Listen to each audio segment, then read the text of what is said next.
Welcome back to Tabletop Titans. Today we're here to talk about Age of Sigmar, the brand new edition, and boy, there's a lot to go over. We're very excited to be here. My name, of course, is Adrian, and I'm joined today by Lindsay. Hi. And of course, behind the scenes, we've got Doc Mel. How's it going, Mel?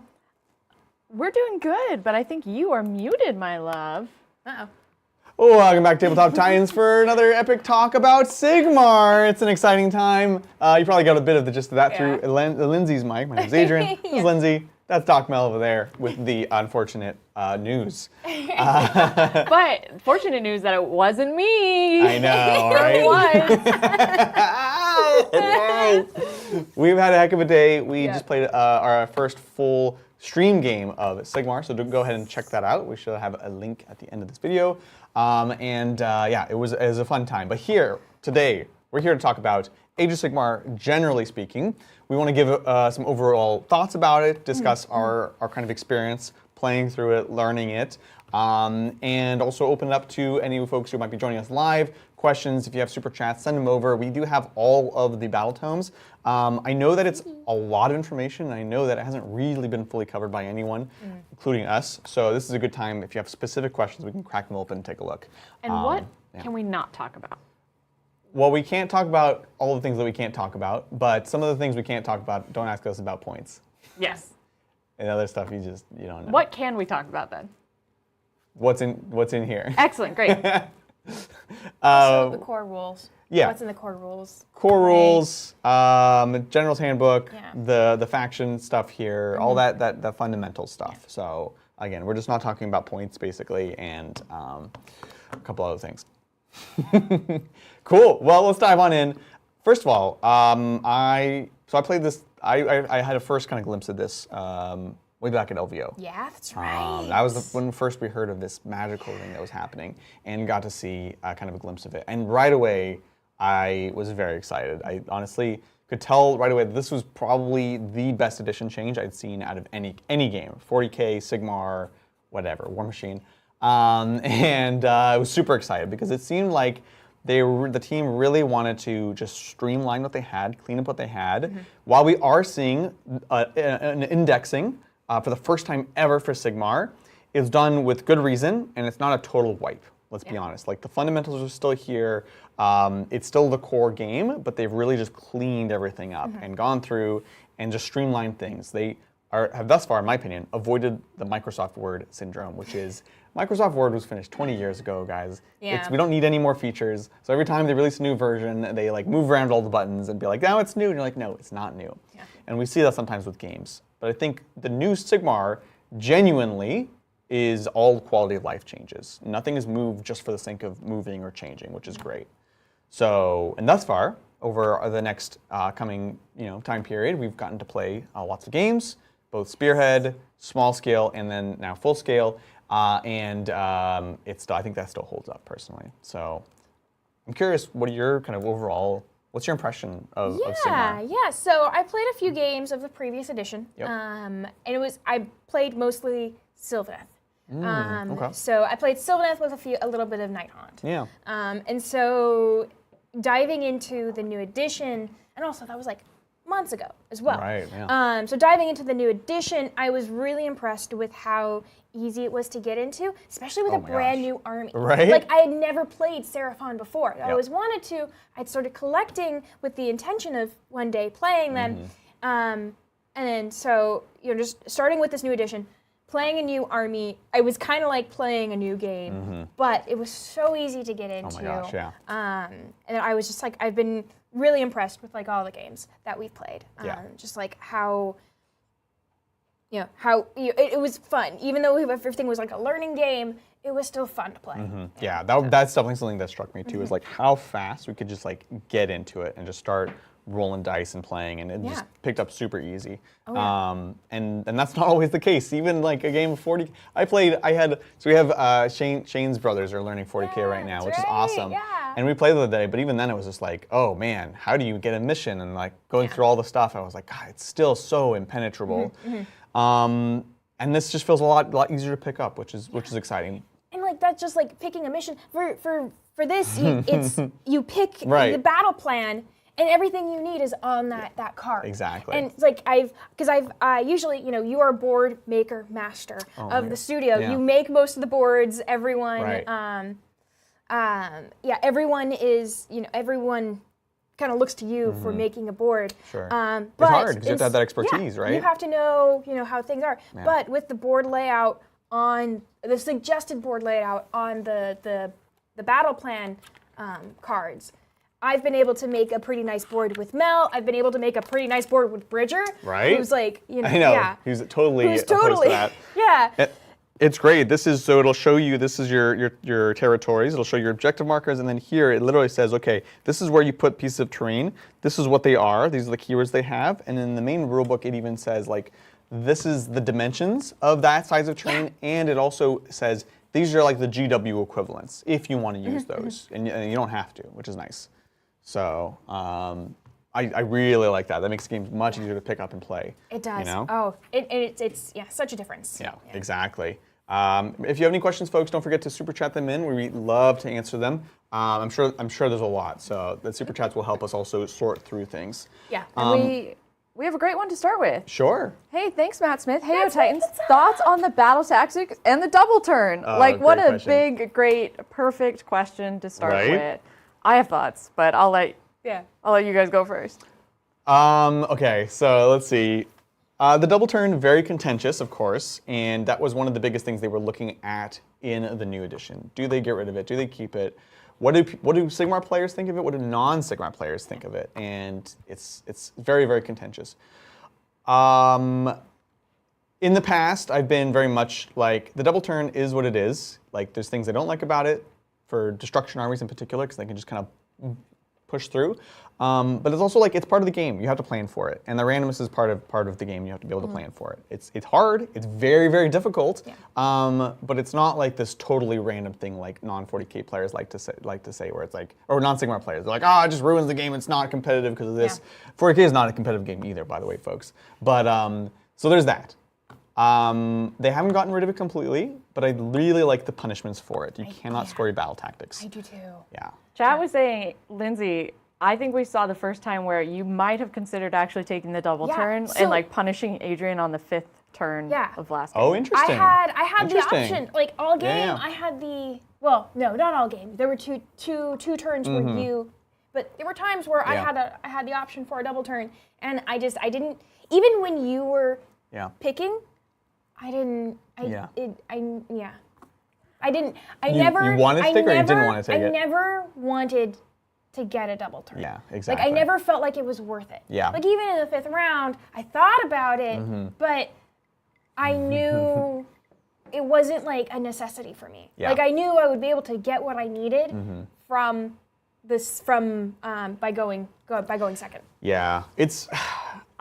I'm going to say it. I think they killed the double turn. You think they killed the double turn? They killed wow. and I am pro double turn. I have loved the double turn. I love the chaos of it, and I think they killed it. Okay. I think they killed it. I think we need to see a double turn with a destruction army. That's the like thing. we need to, That's we need to have Bridger with his destruction Yeah. and see what Yeah. how he uses it. I and thought what we he- might be faced with that today, but you actually shut down the potential for that, which is important.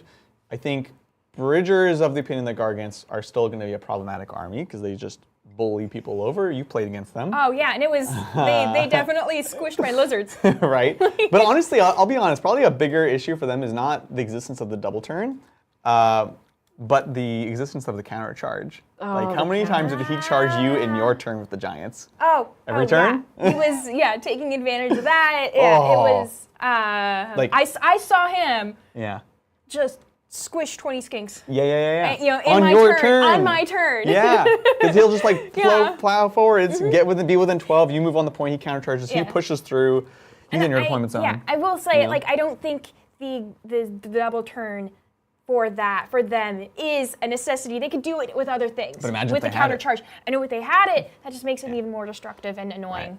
But I would like to see. Yeah. We have Mel thinks it's dead. Bridger thinks that destruction, who is the reason the double turn was a problem, is still a thing.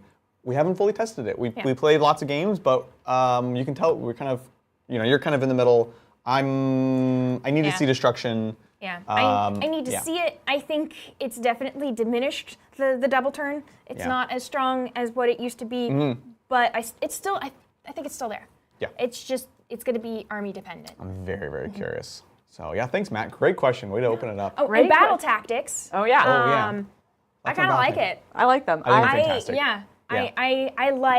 I feel like they're more accessible. They're easier to do because everyone has very similar thing. Everything has the same thing plus the two. Yep. And so there were some factions in last edition that had their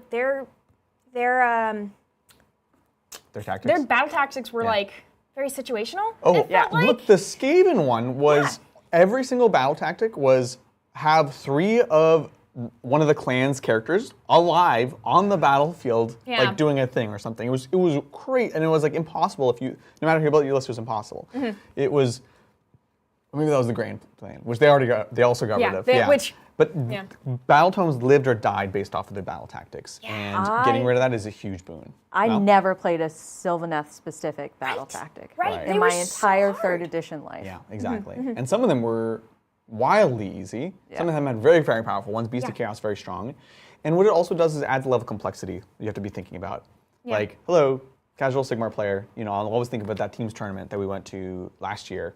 And it was just so overwhelming to keep track of every single army's battle tactics and what they could do at a moment and what they were trying to. It was too much. This way, we're all on a level playing field, more or less. There are 2 Grand Alliance tactics each, but that's manageable. We can memorize those.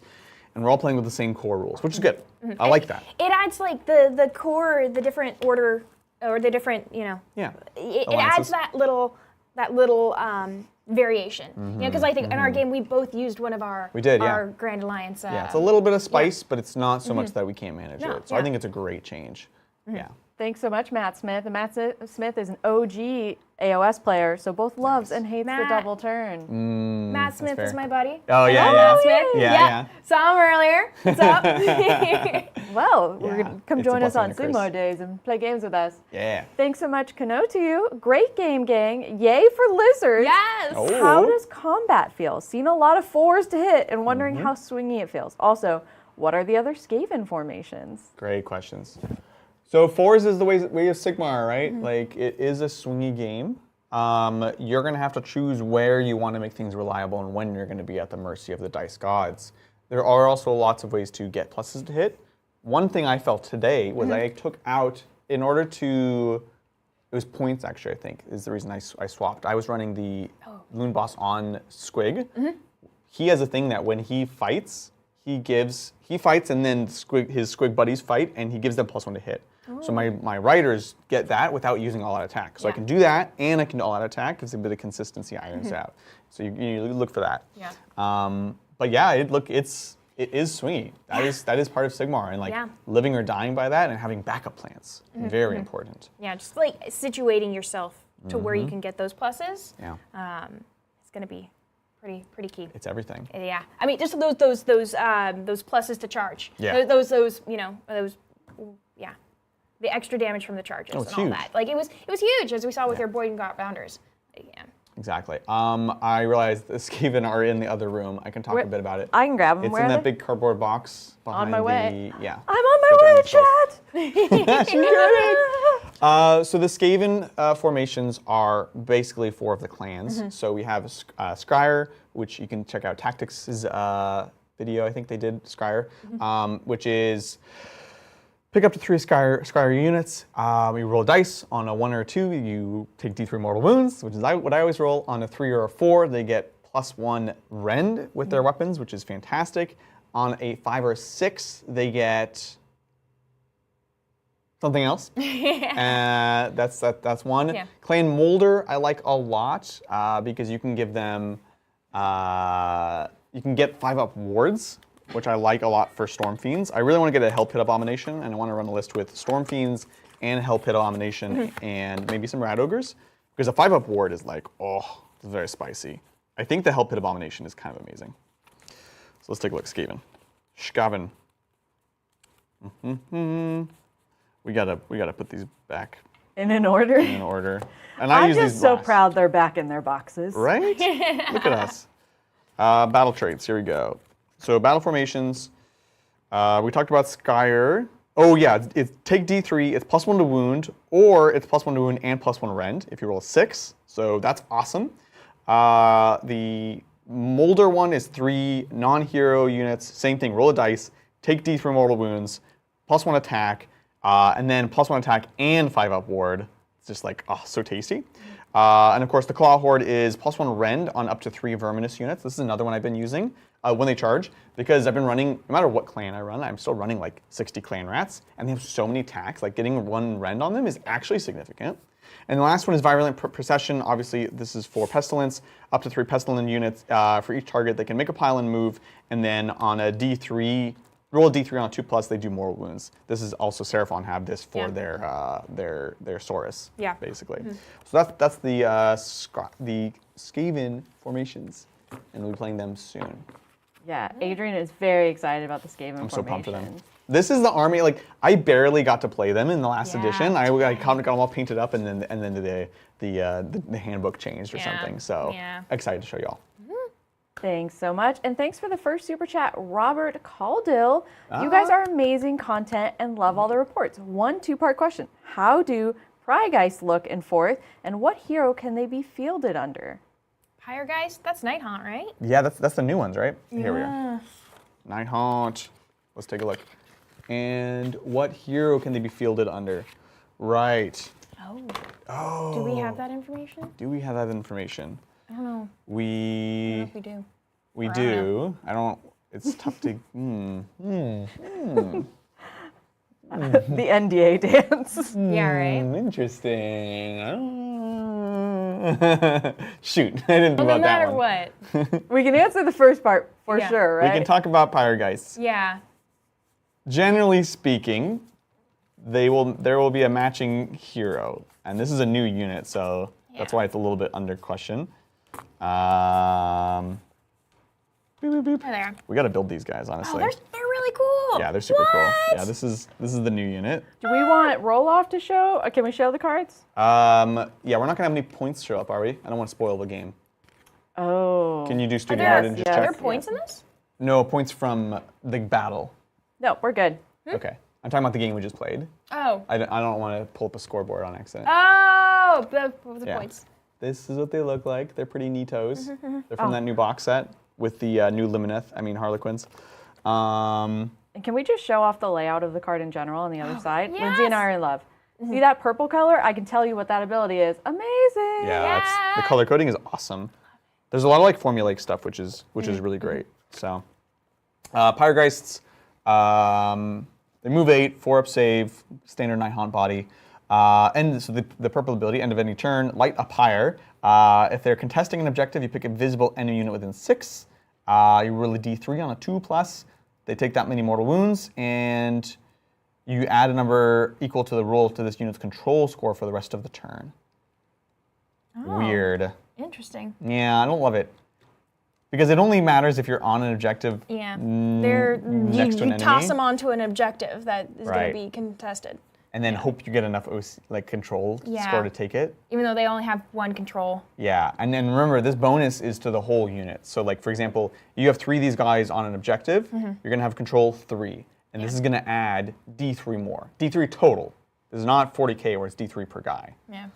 I wonder if whatever hero they can go with helps kind of boost that. I'm skeptical. Yeah. It's kind of a weird. Obviously, points will matter. They have 2 auto hit. Auto wound. Auto wound. Oh, crit auto wound. Shoot in combat. Yeah, I'm not crazy about it. Yeah, that's kind of a weird. It's a weird ability for them to try to take. Yeah. Yeah. So I don't know. We'll see. Appreciate it, Robert. Thanks so much, Robert. And can't wait to see you in our games more often. Thank you so much. Actually named Magnus. Will the equipment rules be basically the same? Sitting here building some Zangors, so wondering about 2 weapons versus 1 hand and shield, for instance. Great question. A lot of that gets standardized. You want to pull out the Zangors here? Yeah. Let's take a look. I'm going to try to put away these Nighthaunt while these are out. Yeah, we're going to need to be super organized with this, We're so or organized. we are going to Wait a be in minute. chaos afterwards. I am proud that we put these away. However, Mel, Oh, no. these are Stormcast cards in the Skaven box. I was like, I know that guy. That's a Lord Vigilant.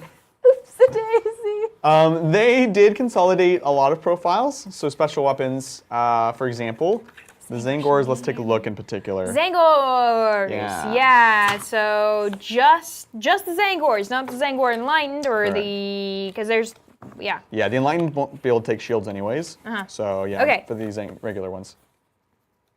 Yes. There you so let's You might see. want to pull the dice out of the dice box, or Okay. like push it to the Well, side. yeah. If when we show it, it's hard for us to read because it's upside Oh, down. Yeah. got it. So we should read it first. So they all have Savage Blades and Beaks. 2 out of 5 can have a Great Blade instead. The champion cannot replace their weapons. Yeah. Looks like, so there's no shields. Yeah, even Or though the the model shields don't has matter. shields. Yeah. So whether you have 1 or 2, it's all the same now. The only thing that matters is the Great Blades. Okay. That's weird. I kind of wish they had a better save or award Yeah. for having, like, to represent. Oh, sorry, Mel. we're Oh, trying sorry. to- Oh, No, sorry. let's take Tried a to look. grab it from me. Yeah. Just to represent that the shields exist in the squad. So that's kind of an unfortunate flattening.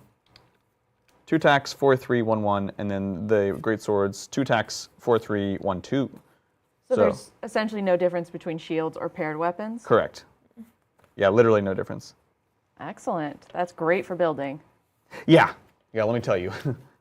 Our Zangors are all kind of messed up here at the studio, so that's perfect. Thanks so much, actually named Yeah, thank you for the Magnus. question. Thank you so much, Connor Stevens. Dear Titans, can we get a look at the Cities of Sigmar unit, Free Guild Command Corps? Yeah. That rowdy bunch single-handedly brought me more joy than it should have. Yeah, these guys were problematic, I think, in the past. We haven't opened this one, so let's see. We have, yeah. Yeah. How do I say this? This is the physical versions. We may have looked at digital versions before this. Yeah. Screw it, I'm going to say that, GW. Sue me. All right, let's take a look. Command Core, yeah? Yes, Command Corps. Command Core. Beautiful art. Here, you guys can look at this beautiful art. I love the art cards that they include in these. And on the other side, they have they have information. But It's all the units are one-sided, Yes. which is awesome. Yes. Yeah. It all fits on one side, rain or shine. That was a question that I've already lost it, but someone was asking me, are they like the 40K cards? No, the little bit not. They have like the story of the unit on the back. yeah. So here's the Yeah. skink one. So on the one side you have the information for the skink star priest. There you go. There we go. And then you flip it over, and it's the lore for the skink star priest. amazing. I love It's it. wonderful, and it's like that for every Yeah. unit. It's great. They're graphically much better lined up, which Yes. has been a case for Sigmar for a while. Their books are amazing. So the Free Guild Command Corps, 3 health each, 2 control, 4 up save, love it. They have a passive ability, the Marshal's Retinue. When any Free Guild Marshal and Relic Envoy units are wholly within this combat range, both this unit and those friendly units have a ward 5+. That's really good. And then they have once per battle as a reaction. This is when an opponent declares a command for a unit within 12. You can dispatch your spies.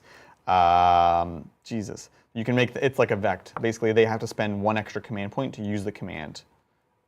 So it's once per battle, but it's after they try to use it. Okay. So they try to be like all out defense, and you'll be like, that'll cost you 1 more. Oh. And if they don't do it, they don't get it. Oh, Great. wow. So that's like a nice, That's yeah. That's Nice neat. little vect there. Right? And then they also have once per battle, any hero phase, Free Guild Adjutant. You declare, you pick a friendly Cities of Sigmar human unit wholly within 12. For the rest of the turn, the first time they use redeploy, rally, covering fire, or countercharge command, you can pick another one wholly within 12 that has not used the command to basically you have another one can do the same thing. And you will have to spend. So if you want to like covering fire, so shoot in your opponent's shooting phase with 1 unit, you can pick another unit wholly within 12, pay another CP, and they can also do it. And it's once per battle round. That's good. That's very good. And then here's a profile, so y'all can see. I really hope someone's watching on their tiny little phone and like zooming. I know, right? Yeah. Looks awesome. Yeah. Thanks so much, Connor. Thank you, Dissonance Cogs. At some point, I would Hey. like a quick overview of the Maggotkin specific rules, like the army rules, and how many trees we need nowadays. Contagion and Wheel still around? Question mark. Right. these away. Thank you. Great question. Hopefully only one tree. I remember the days, I have like 9 trees because there was a point where you could summon Yeah. 1 or 2 every single turn. And so it was like, cool, I just need to have all these. It was fun, but it was stupid. Like you just summoned like literally all of Nurgle's garden. So let's take a look. Boop. This is Dissonance Cogs. Appreciate it. Thanks so much, Dissonance Cogs. for joining us. And I just have to shout out Sal Rothman, who's making synthwave Sylvaneths. Yeah, Saul, what's Saul? up? I'm like, Appreciate it. I'm on board. I'm not allowed to repaint my Sylvaneth anymore, but Synthwave. Saul, are you posting pictures in the Discord? better be. Because we need Probably, to yeah. see. That sounds like some good hobby content right there. I love it. So they want their specific rules. So battle traits. I haven't looked at these yet, and I'm curious because they were. I love the lore of Nurgle. 5 great and clean ones. But they were a little bit of a chore previously with all the tallying. It was like, Oh, yeah. I did not want to play with or against them. So once per turn, end of any turn, blessed by the Plague Father, you pick one of these following effects. You can infect, you can spread, or you can mutate. And infect, pick an enemy unit in combat range. They have the diseased keyword. More on that later. Spread, you pick a diseased enemy unit to be the target. Each enemy unit within the target's combat range also has the disease keyword. Or you can mutate, all enemy units on the battlefield have the disease keyword. Oh, if they all have it, you do 1 mortal damage on each of them. That seems like the worst of the 3. Once per turn, end of any turn, you can roll a d3 for each diseased enemy unit. On a 2+, you inflict amount of mortal damage equal to the roll. Wow! So this is a simplified version of putting the contagion points and like basically they're diseased or they're not. At the end of the turn, on a 3+, they take mortal wounds. That's cool. And it's simplified, but not simple. And then passive Desperate Remedies. If a diseased enemy unit uses an ability that would heal or return models, instead of healing, it takes away the disease keyword. Oh, okay. Okay. Oh. This is super cool and Yeah. gross. And then briefly, the battle formations: Taliband, Menagerie, Plague Cyst, Affliction Cyst. Affliction Cyst is once per battle in the deployment phase, pick up to 2 Maggotkin Nurgle units that have fly, so the Uters, Gargoyles. Remove them from the battlefield, set them up more than 9. So it's a deployment phase deep strike.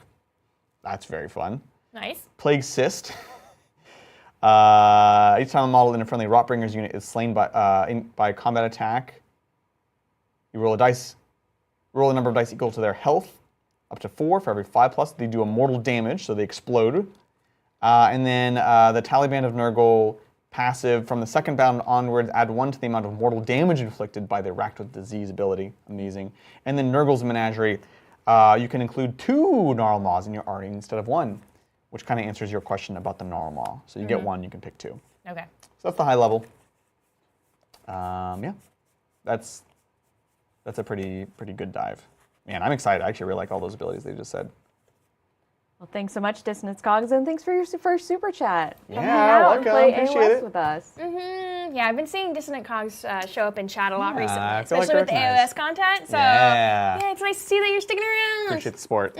Thanks, Stephen Whitham. Hey! I truly appreciate that Lindsay associates Bridger with the concept of destruction. Who doesn't? He's destruction incarnate. He was an order player, for like way back in his soul. Like when he first started playing 40K, like I never associated him with death or destruction. Like he was Yeah. like, The thing with Bridger is he's too smart for his own good. that's So I think he is smart enough to analyze and overanalyze everything, but he doesn't have fun with it.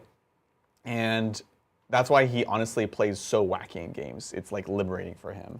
I've thought about this a lot. Like, this guy is so smart and he could be so methodical, but I think it's freeing for him to play that way. Just to be whimsical, it just Yeah. Like this is a game we play for fun, and he's like, this Yeah. is my chance to do that. Yeah, So I can see that. That's why he embodies destruction. And we also need to thank Stephen for gifting 5 tabletop memberships. Hey! Oh, yeah. The gifts that keep on giving. Yeah. Thank you. Thank you so much, Elikman24. Hey. I'd like to get the War Scrolls for OBR, Mortek Guard, and Kavalos Death Riders, and for Lumineth, Sentinels, Lords, Regent, both types, and the Ballista. Let's Let me take a put look. these away. Yeah, cheers. Yeah. Okay. You're looking for So OBR. OBR. And There you then we'll get Lumineth as well. Yeah. Oh let me man, put we these haven't opened a lot of away. these.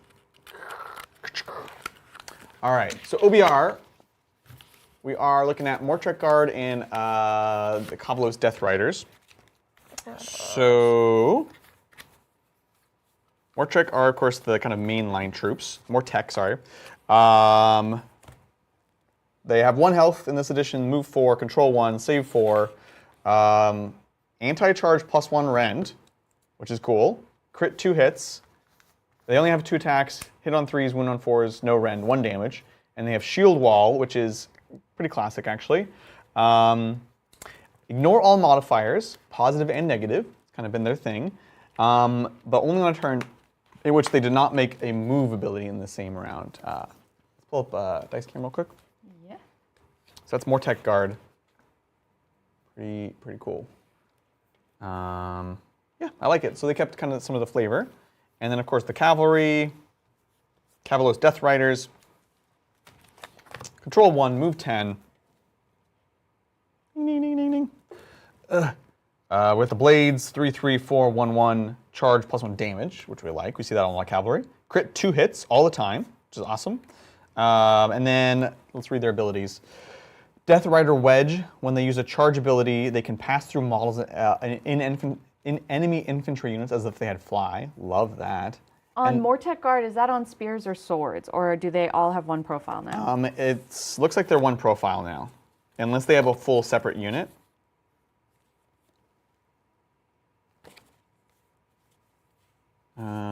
It looks like it's just consolidated now. What they should have done is they should have put a picture of a spear and a sword guy on the card, but they did not. But it looks like it's all consolidated.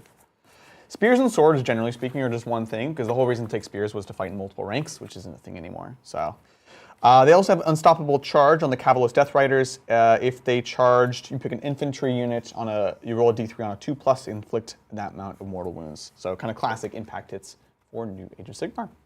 There they are. And they have a 6-up ward as well, which I think like all death have. Yeah, all death have. There you are. And then for Lumineth. Lumineth. So I'm still looking for one more, which so there's the there's the Sentinels. There's 1 Lord Regent, which I'm trying to find another one if there is another one. Denari, yeah. And then there's the Ballista. So Sentinels, yeah. both types. Okay, cool. Yeah, So here's the Ballista profile. Doc Mel. Thank you. No worries. Yeah, because there's a few here. I probably won't go in too much detail. But 24-inch range, 3 shots, rend 1, d3 damage. Crit 2 hits is fun, and of course anti-monster. That's awesome. Yeah. That's cool. Oh, I think you're looking for the Lyria Earthrall, Earthrall? Warden of the Ymetrica, Okay, that was right What next the to heck? it. built with the same kit. Oh, the Okay, named one, thank yeah. you. Yeah, I need the names. I look no mortal wounds on the Sentinels. Thank goodness. Have you been hurt before? Everyone's been hurt before. They used to shoot out of line of sight. Oh no, it's a spell. It could still be in here. Shoot out of line of sight doing mortal wounds though. And then the Lord Venari Regent. What's this one's for battle charge phase ability? Take this unit up to 2 friendly Dawn Riders within combat range. Reroll charges. And +1 attacks. Nice. Yeah, pretty classic character. He's got crit mortals built in there. And then here we have the other version of that. Utherel. Yeah. Reaction you declare to all attack. He probably benefits from it as well. Anti-Daemon. Ooh, it's for Yeah. free. Anti-demon +1 rend. Rend 3. Ooh. That's awesome. Ooh. And he's got his own spell. Yeah. Nice. Enemy unit manifestation. 3d6 mortal. Wow, he hates manifestations. Watch out, Crown Ooh. Spine. Yeah. This guy's dope. Oh yeah, he's dope. Yeah, right. Super sick. Oh, so fabulous. This is a Yeah. beautiful army. Right? Just They are. stunning. They There are. you go. Well, hopefully that's helpful. Appreciate the support. Thanks so much, I Looked Man, and thanks for being in chat and hanging out with Yeah. us. Thanks so much, Gatekeeper. Can we have a look at the Stormcast dragons? Dragons! Oops, all dragons! Dragons. We got a dragon player in our midst. Yeah, that's how Adrian I'm going to say conned me into playing Stormcast. My favorite Space Marine Chaplain on a dragon, Ionis Crispborn especially. The double turn keeps most of my 40k group from being willing to cross over. Well, I think you can get them now because I think we will see significantly less double turns. Yeah. Yeah. Oh, definitely. Yeah, just let them know how harshly the double turn gets punished now. Like, it's the best we can, like, them keeping it, this is the best we can hope for, which is like really doing a big hit to it. So I'm a fan. Mm-hmm. God, this I'm one's so so excited. massive. I'm painting a bunch of dragons up right now. Yes. No. Well, I assume you're not. There is a dragon. There is but a dragon, the derp dragon. Yeah. Derp dragon, Yeah. rude. The one. That's going to be my favorite dragon. You don't have that dragon. Excuse me. The only one. I need to get the derp dragon immediately. He's so derpy. He's so old. It's this guy. Let's take a look at Derp Dragon. Oh, it's like Canis. It's like Canis. It is like Canis. It I looks like a want the Fisher Price Derp dragon. Adrian, So I gross. need it now. Oh my God, we do have one, so you no need to paint it. I don't know if you actually care about this dragon, but does it? Yeah, okay. So that's him. What's his once per turn? Combat, pick an enemy monster, roll dice on 2+, +1 damage. Nice. So the monstrous rampages, they're not like a universal thing anymore. Instead, it's an ability on monsters, and they'll have the keyword rampage. So there's things that will affect it. So for example, King Broad can like prevent rampages. But it's nice because they're not just like, before it was like these generic rampages, and now it's just on your individual thing. So for example, the fight first on your Old Blood yeah. is a monstrous rampage ability. So that's cool. We've got Karazai the Scarred, who's super sick. This is what he looks like. 20 wounds, 3 up. Blazing Tempest, shoot in combat. Nice higher end. He does degrade. And by degrade, I mean he actually gets stronger. Oh. By the fires of revenge. What? Right. That's cool. Pick an enemy unit within this unit's combat range, -1 attacks. Jesus. And then this does mortal wounds on the rampage. Krondys, son of Dracothion. Grunny. Beautiful. Same kind of profile. And he used to be like the buff guy. He just +2 to cast. So he's a level 2 wizard with +2 to cast. I love it. Nice. I love it. Soul Shaking Roar. Oh yeah, enemy unit within combat on a 3+, no commands for them. That's very big, Whoa. right? And then a number of different debuffs to enemies. Give an enemy unit -1 to their rend, -1 to their saves, -1 to their hit, or no, that's it. All amazing abilities within 18. Wow. Lord Celestin on Starred. Wait, did that? Well, we're gonna. Yeah, there he is. Yeah. And then the actual dragons. The smaller dragons. Oh, The new ones. the baby dragons. Bibba dragons. God, there's so many units in this army. Yeah. Jeez. Yeah. I was told it was just dragons. Right. And then handed that thing. And I was like, here's- excuse me. Ionis. Yeah, right. Ionis Cryptborn, Mr. Chaplain on Dragon. For all you Space Marine players out there. Oh my God. Chaplain on dragon. Chaplain on Dragon. Yeah. Soulburned. That's cool. He's got a lot of stuff. Yeah. See anything interesting in there? Yeah, let me see. Where are the dragons?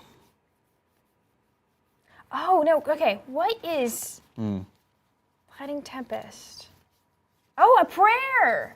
Oh, he's a priest. He's a priest. Oh, priests are very interesting. Yeah. Terrifying. Yeah. So priests now, they can do their chants, and they can either choose to complete the ritual, or they can bank up ritual points and contribute them to a future casting roll. When you use your points, you lose all of them, so you don't get to keep any extras. So this guy has a priest ability of 5.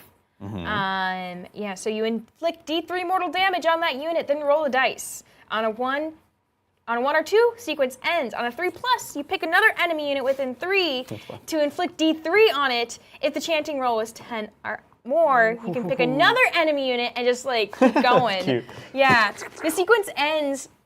Keep rolling the dice this way until the sequence ends, and there's no other enemy units eligible to be struck by lightning, and a unit cannot be struck more than once per turn. Right, So you can't. that's pretty cool. I like it. Yeah. It's like a little mini version of your terrain. Yep. You know? The Storm Drake Guard, which is the non-named one. So these would be theoretically like the core of your army. 9 wounds, 3 up save, control 5, move 12. They've got that same kind of flame that we just saw. The lances, 3 attacks, 3 hit, 3, 1, 1. Charge +1 damage, anti-infantry +1 rend. That's great. And then once per turn, if they charge, you roll a dice on a 3+, you can move 2d6, pass through, I love this kind of stuff, pass through the combat range of enemy units, and can end the move in combat, pick an enemy that they passed over that does D3 mortal wounds. So that's like the one. It's like the bounce. The one bounce, yeah. It's kind of like, the Squig Bounce, and then the Vermin Lord Deceiver. Very, very powerful abilities we've seen thus far. And then they can also reflect wounds back on 6s. They look pretty awesome. Yeah. Control 5 is nuts. Amazing. Ooh. Yeah. Control Like, 5 is huge. Ouch. They're just like, oh, you Yeah. can also hold points with these things. Yeah. I So- mean, like, if you look at what's the control of most of the other dragons, so. Oh, yeah. Ionis is only 5. Yeah. Lord Celestin is 5. Krondis is 5. Oh, wow. Everyone else That's is crazy. Why do these little 5. guys have 5? What the heck? Amazing. Yeah. Cool. Pretty cool. Pretty cool. Thanks so much, Gatekeeper. Hey. A quick clarification on Elecman super chat from earlier. Yeah. Are Sentinels still mortal damage machines? Are they? Yes. We'd have to dig a little bit more. We can Yeah. take. I can kind of do it in the background. Yeah. They don't have anything natively on their war scroll, yeah. but there could be a spell for it because a lot of that Don't stuff put the dragons away. Don't put the dragons away? Okay. Okay. I've got the dragons. sounds Keep good. those out. Okay. Well, But yeah, we can keep going while we. yeah, definitely. Over to Matthew Powell. Hey, Titans, Dragons. Hey. Can I run a pure Dragons army with Krondis and Karazai? Right. How do goblins cook their mushrooms? Saute, roasted, raw, in a soup? Dehydrated. Without saying anything, I think I could say I believe it will be possible. Yeah. Yes. Sorry, that part of the army composition I'm not entirely sure what we're allowed to talk about. But yeah, Mel's counting on it. Yeah. I am painting all dragons. Yeah. How How do goblins cook their mushrooms? I feel like they just eat them raw. raw? Yeah. Oh, okay. Yeah. I mean, they Dehydrated probably- and sprinkled on top. Yeah, they probably Yeah. do other ways, but like they're not afraid to just like pick up a mushroom. Oh, that's true. Yeah, they eat. forage and eat them. Yeah. That is very true. I feel like if they do cook them, it's like not. It's not how we would cook mushrooms. Yeah, exactly. And it's not like making them more edible per No. se. You know what I'm saying? And can I just have the Sentinels card? If you have it out still? Yeah. I just have questions. There's just questions. And I'm going to answer. Sounds great. Did it get It's gone forever. They was eaten. should be near the top or? Nom nom here if you nom. wanna, or Oh no, here they are. They're at the top. just they have like 3 names. They're like multi-named. Yeah. Yeah, it's a lot. It's something Sentinels. Something.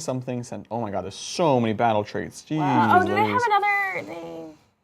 I like how the different factions will have like different, like they're like the Seraphon battle traits, where it's like you pick one asterism. You have these things called asterisms. You pick one, Yeah. and then halfway through the game you get another one Right. if you It's satisfy cool. something. And I've looked at a few of the other factions, the battle traits, and they all kind of do their own thing. It's like Oh I like yeah. that. So you have these facets of war, and then you get it. They're basically doctrines. Yeah. So you get one each round. That's cool. Crits on 5s, +1 to cast, -1 rend against Solarith units. Pretty sweet. Yeah. And do they have 2 lores? I could see them having 2 lores. Looks like just the lore of Haish. +4 move. Half the move. 5 friendly units, 5 ward if they're wholly within 12. Jesus. I don't see any mortal wounds off the bat, which, good. Yeah. They've cut down a lot of the stuff. Like I said, even the cruel boys, they don't do mortal wounds in ranged, really. It's all in combat now. Yeah. So you got to get stuck in. Thanks so much, Matthew. Can't wait to run dragons with you. Dragons! Thanks to our birthday boy, Just Jupiter. What dat Glocken do? Birthday! Glocken, let's go. Gingerbread Glocken for Jupiter, perhaps? Let's find out. Ooh. All right. This is a Glocken. This is such a cool army. I assume he's at the back, but he's probably at the front. Sloppy Bowpiper. Sloppy the Glocken. Let's go. 24 health, moves 6, control 10, 4+ save. He's got 4 attacks that are Ren 2 and 3 plus D3 damage. And then another 3 attacks that are 2 Ren 3 damage. And then another 4 attacks that are 1 Ren 2 damage. Ugh. Wow. Once per turn, if you declare countercharge for him, he's got Blighted Stampede. Pick up to 2 friendly Maggotkin wholly within 12. Oh my Jesus. They also countercharge. Ooh. What? That's crazy. So 3 of your units can countercharge when using the Glocken. That's amazing. He subtracts 3 from control scores of enemy units while they're in combat with him. And in the hero phase, you can do Overgrowth of Flesh. You roll a number of dice equal to the... equal to the target's characteristic. For every 5 up, you do a mortal up to 7. Business Cogs in chat says, and now I feel good about buying a Glocken today. Yeah! You should. That seems real strong. We Jack should get a Glocken does the Yeah. murdering, says vaguely useful. It's this giant guy. There we the- go. Class? I love looking at like the images of the units. Yeah. And they're the ones that are just like so big and there's so much going on. I look at it, I have no idea what's going on. Where's the face? Where's the nose? It's so ridiculous. What is this? This is actually a very tragic Yes. model. This is actually 3 brothers. The Sorcerer, the Warlord, and the Glocken. They were all once humans. It's very sad. But they're together forever. Oh, this is very sweet. Yeah, Nurgle's the sweetest of the Chaos God, let's be honest. Thanks, Jupiter, I appreciate it. Yes, and happy birthday again. Birthday! Happy birthday. Just Jupiter's going to message you with a SOS message about his airbrush. Oh no, oh no, that was fast. Thanks so much, Flyboy. Do you think 4th edition AOS will make AOS more popular than 40k? Whoa. Also, a message from Korn Beware. All who meets my followers in battle, for the only thing you'll feel is fear. Fear of our blades and rage. Yes! Blood for the Blood God! Skulls for the Skull Throne. Bigger than 40k? No. I was gonna say that I think right it's now. gonna be. It's hard. You know, 40k So hard. is like magic, and Yeah. it's hard to beat something that's so well established and so popular. Yeah. But like I think a lot of people are gonna be willing to try it out, and or a lot of people who have played it will want to go back to it. At our LGS. Speaking of Matt Smith, they're doing an escalation league. That sounds Yes. really popular. It's gonna be starting soon. That's awesome. So yeah. Yeah, I think it'll be more popular than 3rd edition, for sure. for sure. I think Like a lot more popular than Yeah. 3rd edition. I think it'll be the most popular Sigmar's ever been, for Yeah. sure. Like, yeah, and obviously we really want it to be because we just want to play the game, and the best way for us to play the game is if people watch the shows. Yeah. So we're feeling very positive, and there's a reason we're going so hard on this because like if ever there's a time for it to succeed, it would be now. Yeah. So yeah. Thanks so much, Flyboy. Thank you, Michael Jennings. Sorry Hey. to change the subject. I like the paint job on the Gargant. Can you give me an educated guess on the paints used for the skin? Oh gosh. Okay, so I can do one better and one worse. The one worse is I can try to guess, and I will try to guess. But we also painted all of these live on stream. Yes, that's right. In a day. In a day. Oh yeah, We it was did like the- an 8-hour All of stream. them. This I believe would be on Hobby Titans. Yeah. So check out Hobby Titans. We have a whole day stream. You like on this one, right? This is the only one? Yeah, okay. This is the only one we have out. It's lots of purples and probably undershading. I would guess some like grays and Druchii violet and crimson Caroburg or something? Carabog Crimson. Caroburg Crimson. With like Zenithal kind of underneath, I guess I would say. We can do some dice cams so you can get a close-up of it. Willow in chat says, a whole day stream in which Jer tricked the whole studio into painting his army. I know, right? Right? Funny how that works. Yeah. Yeah, just beautiful. Oh gosh. These models are so cool. They're just amazing. They are. Yeah.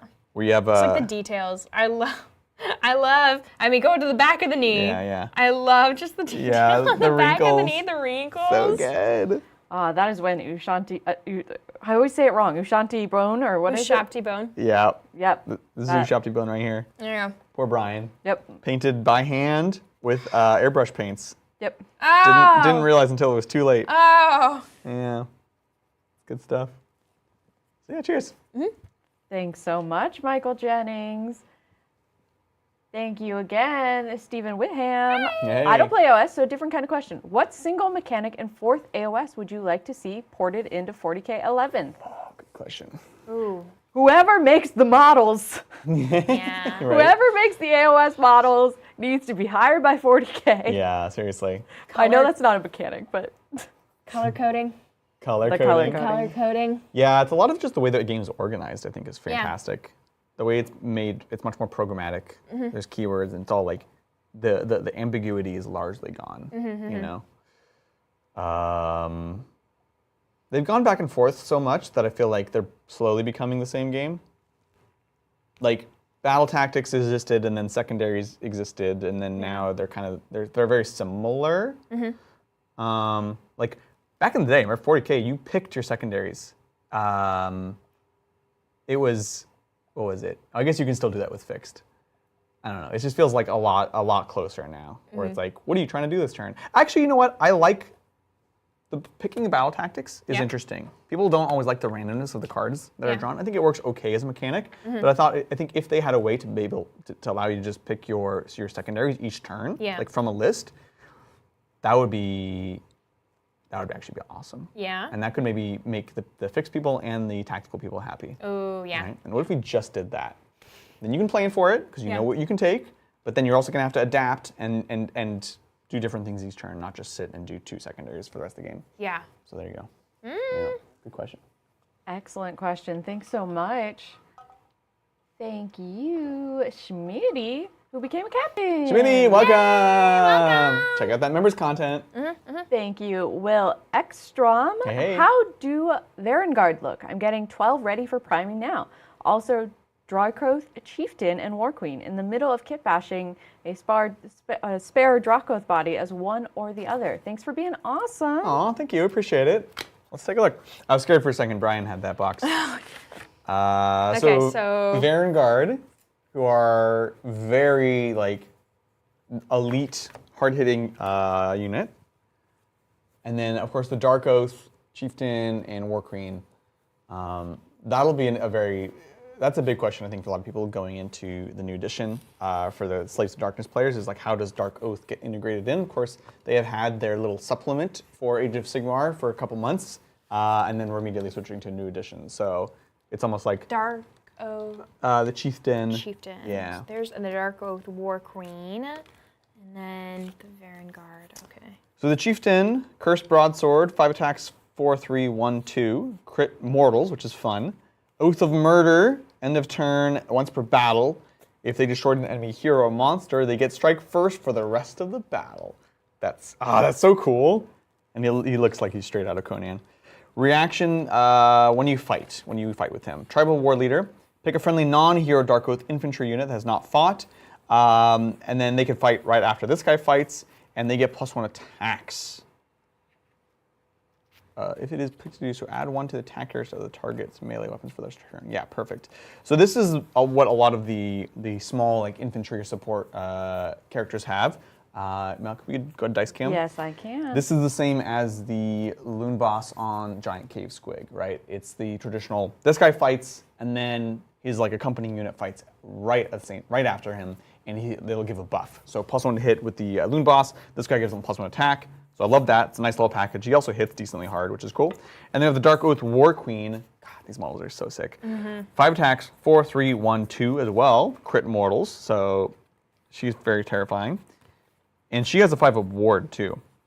Once per turn in your hero phase, pick an objective marker they're contesting. You roll a dice on a 3+.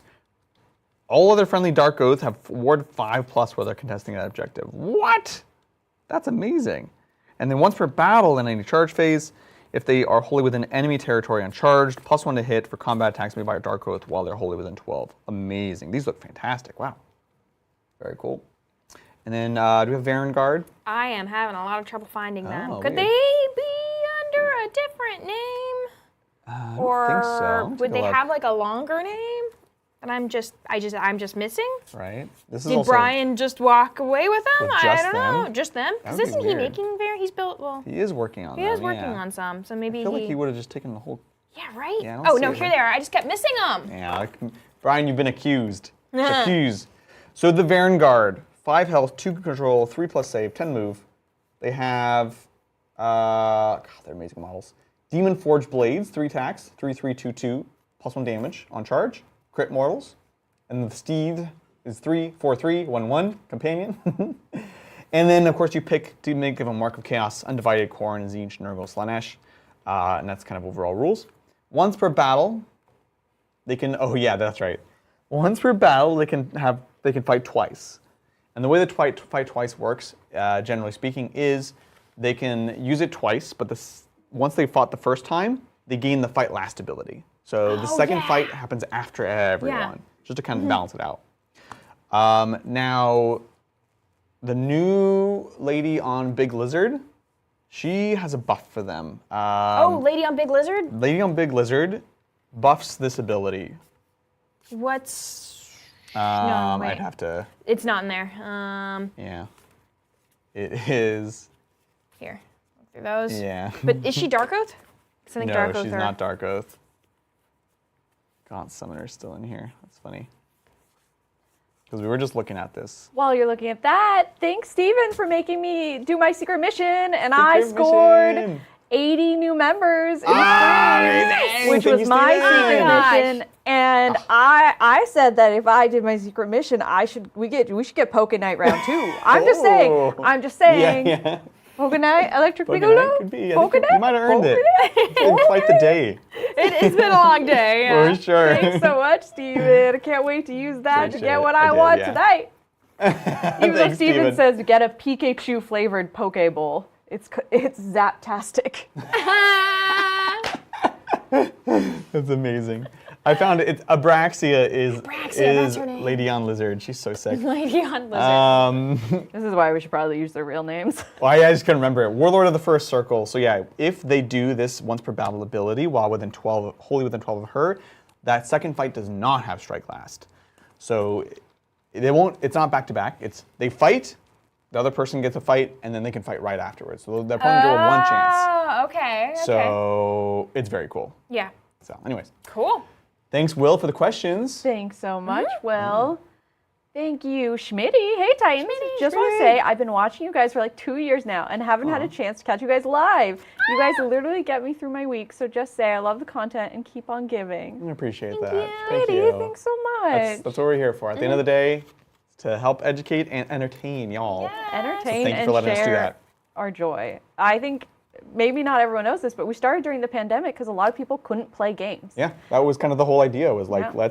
let's just like have a whole group of friends and hang out and play games in this garage while everything's falling apart outside, and Yeah. it's kind of like been one of our core things, you know. So Our pandemic pod. yeah. Thanks so much. Thank you so much, Zelnasty. How do we play Tzeentch now that summoning is gone? Help. Oh, not the summoning. So we were slowly moving away from summoning last edition, which is nice. There were a lot of other ways to play it. I really liked actually playing beast heavy, Zangor heavy disciples. Pause for dramatic effect. And let's take a look. So the way it works now is, so you still have your fate dice, just like before. There are the burning units are kind of just inbuilt now. which is if they're burning, they can take extra mortal wounds. On a 1, they stop burning. And then kind of like the maggot stuff, if someone would heal or return models, they just stop burning instead. And you start burning if you take damage from weird flame spell abilities. And of course, flame spell. Weird flame. And this is part of the power of the new system is weird flame spell is just a keyword. And you put that on certain attacks. Yeah, the keywords. Right? It's very, very strong. Yeah. Battle formations, +1 to cast, unbind, or what is this? Oh, I love it. Oh, end of your turn. Teleport, uppy downy, end of your turn. It's balanced because it's end of your turn. So, what is this one?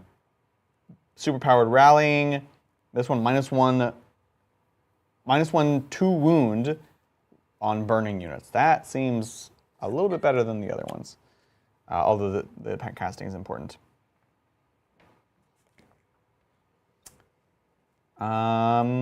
Yeah, I mean, there's nothing that shouts out like summoning replacement per se.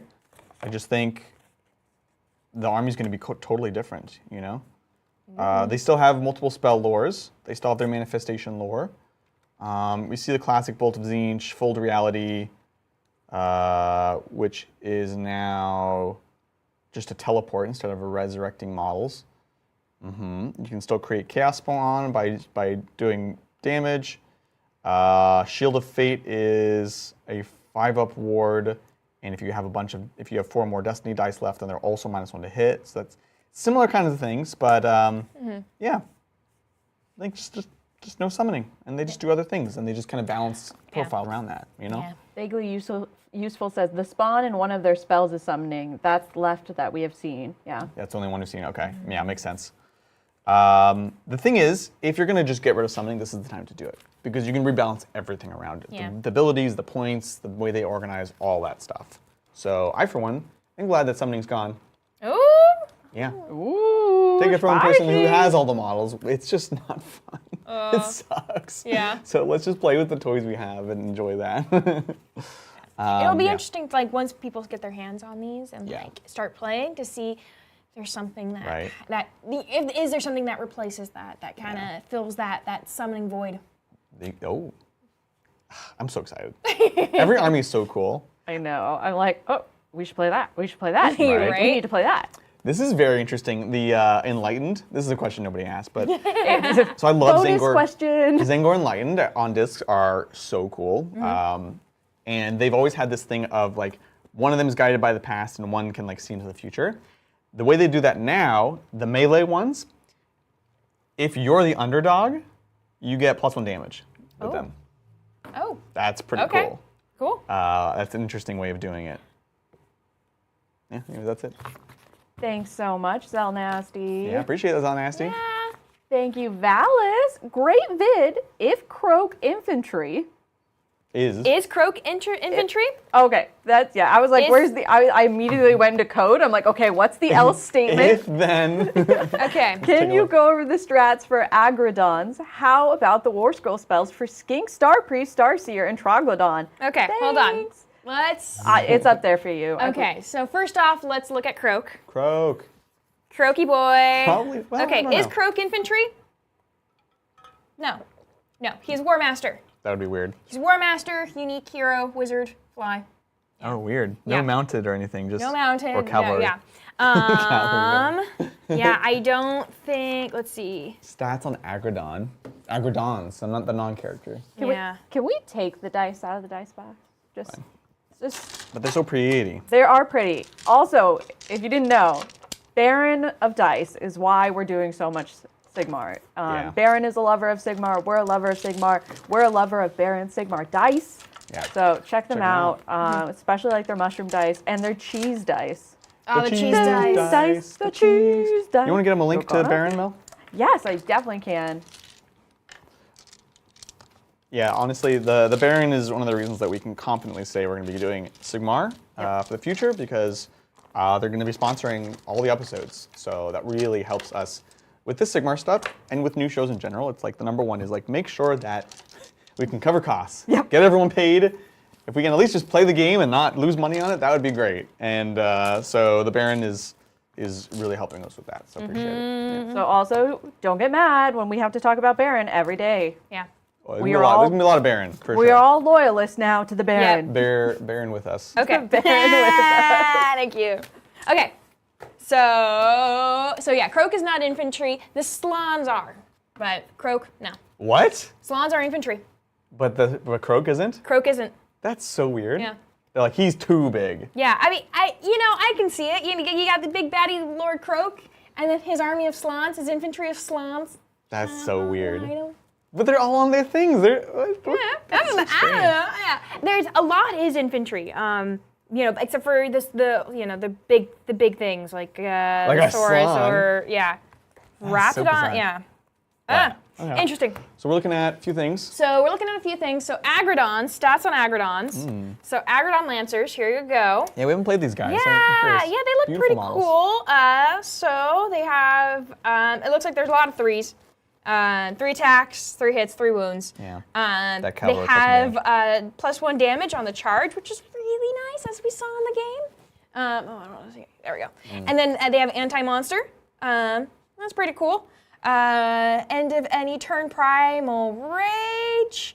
If you used a fight ability, you place a rage token next to it to a maximum of 3. If this unit did not use any fight abilities this turn, removed rage tokens, and then they add 1 to the attack characteristics of this unit's companion weapons for each rage token it has. Oh, that's cool. So yeah, get angry, boys. Oh, I love that. There you go. Yeah, they seem pretty cool. Rage They seem tokens. pretty cool.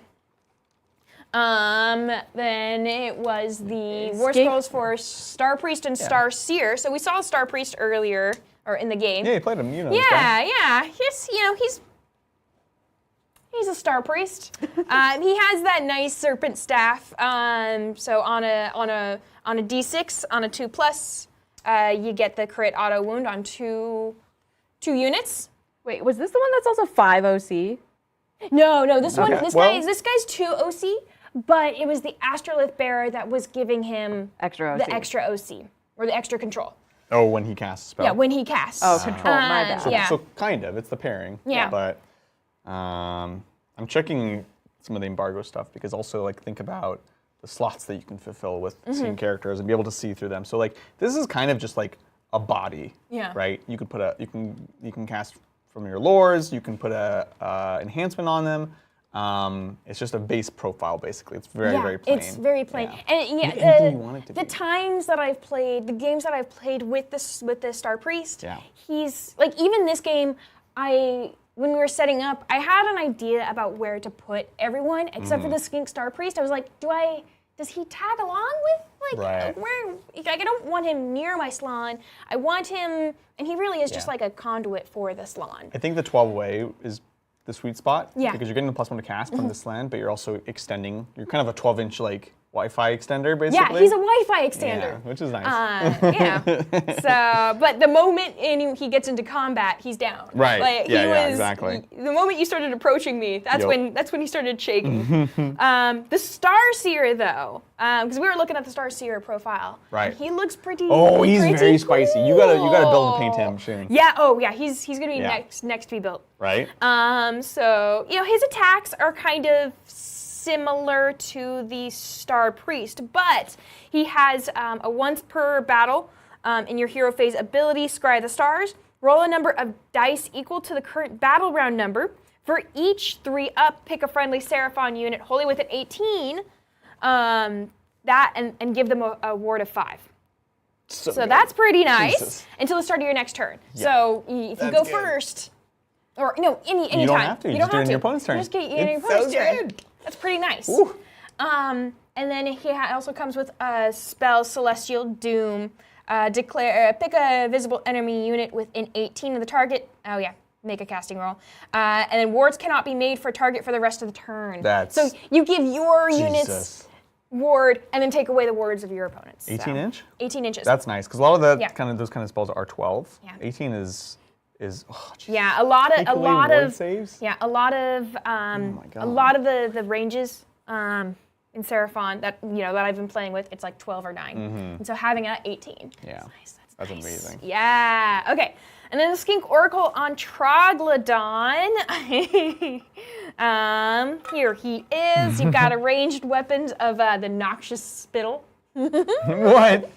Yeah, it's a range 15 attack, D6, shooting combat companion. And you got other attacks, kind of similar to the Carnosaur. Yeah. Kind of similar profiles. Right. Maybe a little bit weaker, but I don't know. And then he has a once per turn combat phase ability, Noxious Roar. Pick 3 enemy units in combat with this unit. Roll a dice for each target on a 3-up. Subtract 1 from hit rolls for the target's attacks. That's good. Yeah, That's and nice. that's his rampage ability. Yeah. Oh, Or that's a just- rampage move, yeah. So that's fight phase before anyone fights, obviously, which Yeah. is nice. Okay. He has Terror, which the Carnosaur has, which is subtract 2 from the control score of units in combat with this unit. And then Regeneration, you can heal D3. So, yeah. Oh, nice, right. Yeah, he seems to Troglodyte. be... He seems to like do well when he's surrounded. Yeah, Or yeah. like, you know, if he's surrounded, he has things to help him. That's amazing. And Lindsay, do you remember on your Source Warriors, are the weapon profiles consolidated or spears and clubs separate? Consolidated. They're consolidated. Yeah, most things Yeah. are consolidated now, Yeah, right? spears, axes, all that stuff, it's usually together. If there's like a special weapon in the squad, those might be there. Yeah, I think the only one that I've come across Yeah. in Seraphon so far were the it was the Stegodon I had to choose. Right. Yeah. Yeah. I did, yeah. Thanks so much, Valis, and thanks for all the questions. Thanks, Charles Cassier, for gifting 10 tabletop memberships. Charles! Charles showing up for Sigmar. Yeah. Charles, New name, nice thanks to see. so much. Appreciate it, Charles. New challenge for myself. If we make it to 100 today, Adrian has to make me fresh cookies. What? Oh Fresh my God. cookies from Mel in ice cream. That's only like 10 more Wow. memberships. It's only 10 more memberships, and Adrian has to bake cookies. Wow. I love the. I've said secret mission. Has Adrian baked cookies before? Does he know how to bake Yes, cookies? yes. Okay, Adrian he knows can how to do definitely Yes. bake cookies. Okay. I'm a skilled. Oh! Well, that's a little. No. He's a skilled cooker of the dough that's already made. yeah. These will But be like hey. pre-mixed. I'm the chef. She's the baker. Actually, these days you've been doing a lot of cooking too. So. Thanks, but thanks so much, Charles. Thanks so much, Alec Man. Can I get the spell prayer lore for Daughters of Kane, as well as Hag Queen, Slaughter Queen, Bloodrack Medusa, Melusai Iron Scale, Oh my and goodness. Keener Life Takers War Scrolls? Okay. Okay. We'll do our best. We'll do our best. I was looking at her. Oh, Yep. right here. Sounds good. And thank you, Charles Cassier, for gifting 1 more tabletop memberships, Hey. making me 9 away from fresh cookies from Adrian. That's a weird incentive. I know, I was just like, maybe they just want me to be happy. Everyone wants you to be happy, Mom. I know. Right. This is what happens when we've been streaming this long and just bye. living in our best lives, living absolutely. AOS life. I get a sprayer. You've got Hag Queen, lore. Slaughter Oh. Queen. Yeah, spell prayer lore. You want me to look over that while you find the rest? There's also. Oh, there we go. So spells and prayers.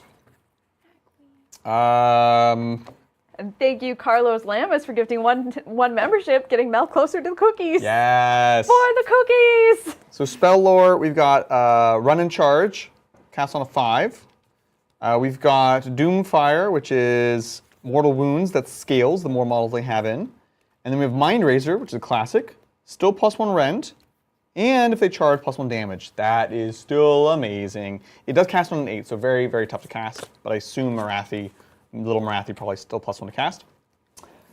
Prayer lore, Sacrament of Blood, friendly unit holy within 12, chanting roll. You get +1, so your blood rights chart, you get +1 to the turn for that. And then if you get it on a 10+, so either it's 1 dice, so this would have to be on turn 2 if you manage to bank enough. You just count as battle round 5, so you get the full chart available to you. Martyr Sacrifice, Fight on Death. No, yeah, basically do mortals. Do mortals on a 5+, and if your chant high enough, then it's 2 dice. And then Covenant of the Ironheart chance on a 4. Ignore negative modifiers to the target's control score. Weird. But probably more importantly, on a chanting roll of 8+, you get +5 to your control score. So more generalizable. It's kind of, I probably would have flipped those two, but that's okay. So that's them. That's the spells and the prayers still seem quite strong. And then it's a lot of profiles, so we're going to go through them quickly. But we can take a look at the now clean dice box. Thank you. No problem. The Kinerai, life takers, they've got fight and flight still, so after they fight, they can immediately run away, which is great. That's not like they have to survive. And of course, you can still deep strike, 9 away. We've got the Blood Rack Medusa, who's mostly just text. Each time they attack with their stare. Oh, right. So you just hit on a 2+, so don't roll the 1. And then you roll. Oh, nice. Okay, it's kind of the old school thing. Roll a dice equal to the number of models in the unit. Every 5+ is a mortal wound. So great against hordes. And then, which is just brief aside. That's kind of a weird reverse thing because like the whole thing is like Medusa's, like you making eye contact. Yeah. And it's better against hordes than one. It should be like one-on-one eye contact. Was she like making eye contact with all of them? Like, Great, yeah. Or is it like, you know, when you're like talking to someone, you're like talking to someone behind someone, they think you're talking to them, but you're actually talking to them? Yeah. Maybe it's like that. Oh, yeah. Maybe her gaze is a cone. Her gaze is a cone. Her eyes, they go. And then she also. What? Pick a friendly non-hero, Melusai, that has not fought. There's a double fight. You give a Melusai double fight. Oh, wow. It's like double fight, like the same as what we saw with... It's not, there's no fight last on it. Oh. It says the target can be picked to use a fight ability immediately after the fight ability used by this. Oh, no. So this is actually the small character with the unit. Character fights and they fight. So not double fight. Yeah. Melusai Iron Scale. 2 attacks, rend 1 d3 damage. That's in ranged. And then 6, 3, 4, 1, 2 crit mortals in melee. Reroll charges for Melusai wholly within 12. And then same thing. When she fights, friends fight, and they get +1 attack. The Slaughter Queen, hero, priest 1, ward 6. 6, 3, 4, 1, 2 in melee. And then once per turn, combat phase, pick an enemy, Daughters of Kane, infantry within 12. On a 3+, +1 to attacks. So that's interesting. That's not a prayer ability, it's separate. And the Slaughter Queen on Cauldron of Blood, giving +1 to chanting nearby, +1 to save for units wholly within 9 still. And then once per turn, that same ability for +1 attacks, and then bladed impact wounds. And she's like a decent chassis with control 5. So, lastly, Hag Queen. Give one of your units 5+ ward on a 3+.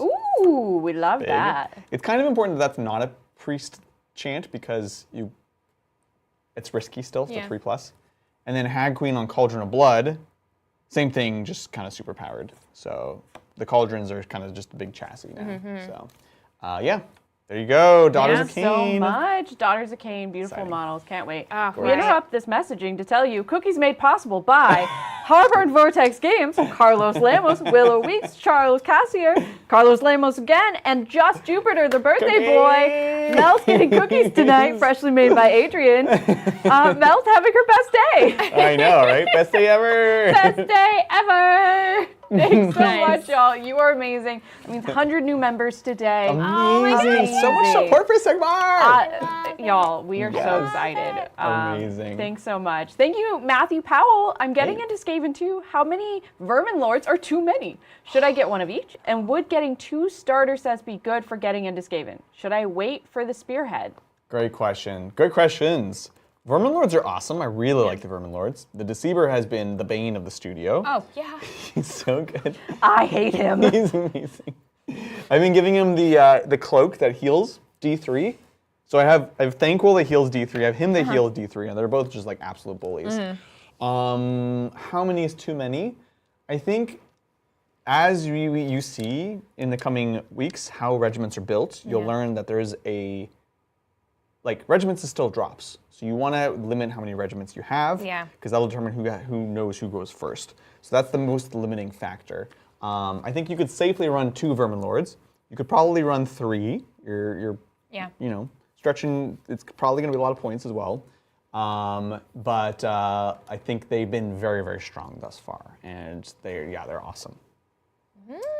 Would 2 starter sets be a good getting to Skaven?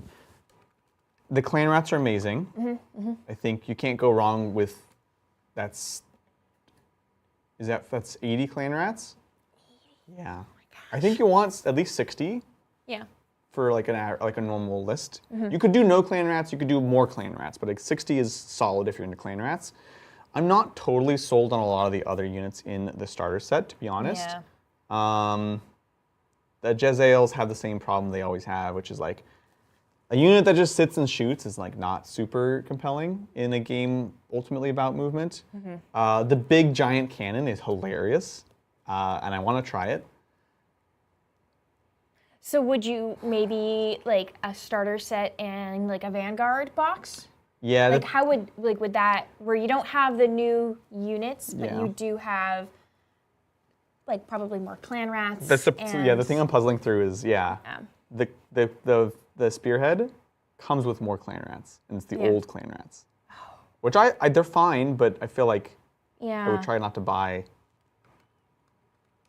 I think it's good though. Yeah. Like the current Vanguard box, as it's labeled, you get 3 Storm Fumes, which are interesting. You have the Warpfire cannons that I would probably build as the catapult, because the catapult does something. It does some weird debuff, which is good, and you get clan rats. So and you get another Grace here. So yeah, you could do that. You could do a spearhead. Sorry, you could do a starter box and a spearhead. Yeah. But only like acknowledge that you're going to be getting old clan rats, and you got to be okay with that. Yeah. So I think 1 is good for sure. I think 2 you get diminishing returns unless you really want those units in the box. Yeah. So 6 Rat Ogres is cool. Yeah. I think 6 is better than 3 there, but the rest I'm not sure yet. Yeah.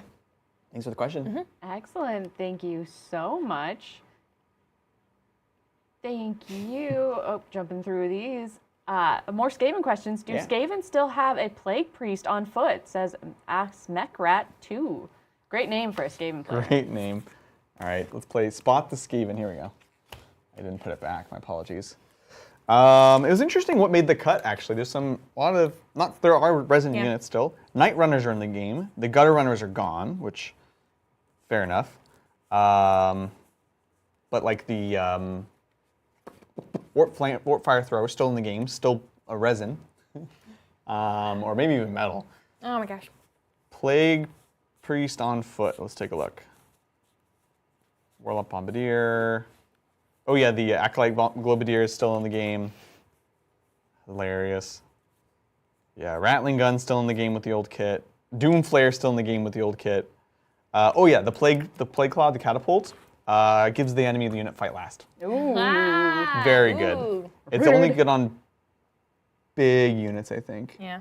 Yeah, you got to roll a dice, and it's better the more models that you've killed. Yeah. With the catapult. Plague Monks, Claw Lord, Storm Vermin, Rat Ogres, Master Molder still in the game, also very strong. Deathmaster, Claw Lord. I don't see a priest on foot.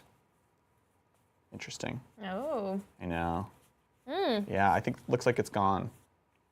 Priest or priests? Priest. Priest on foot. Yeah, because there was a character, and then I think there was also the unit. And I don't even see the unit anymore.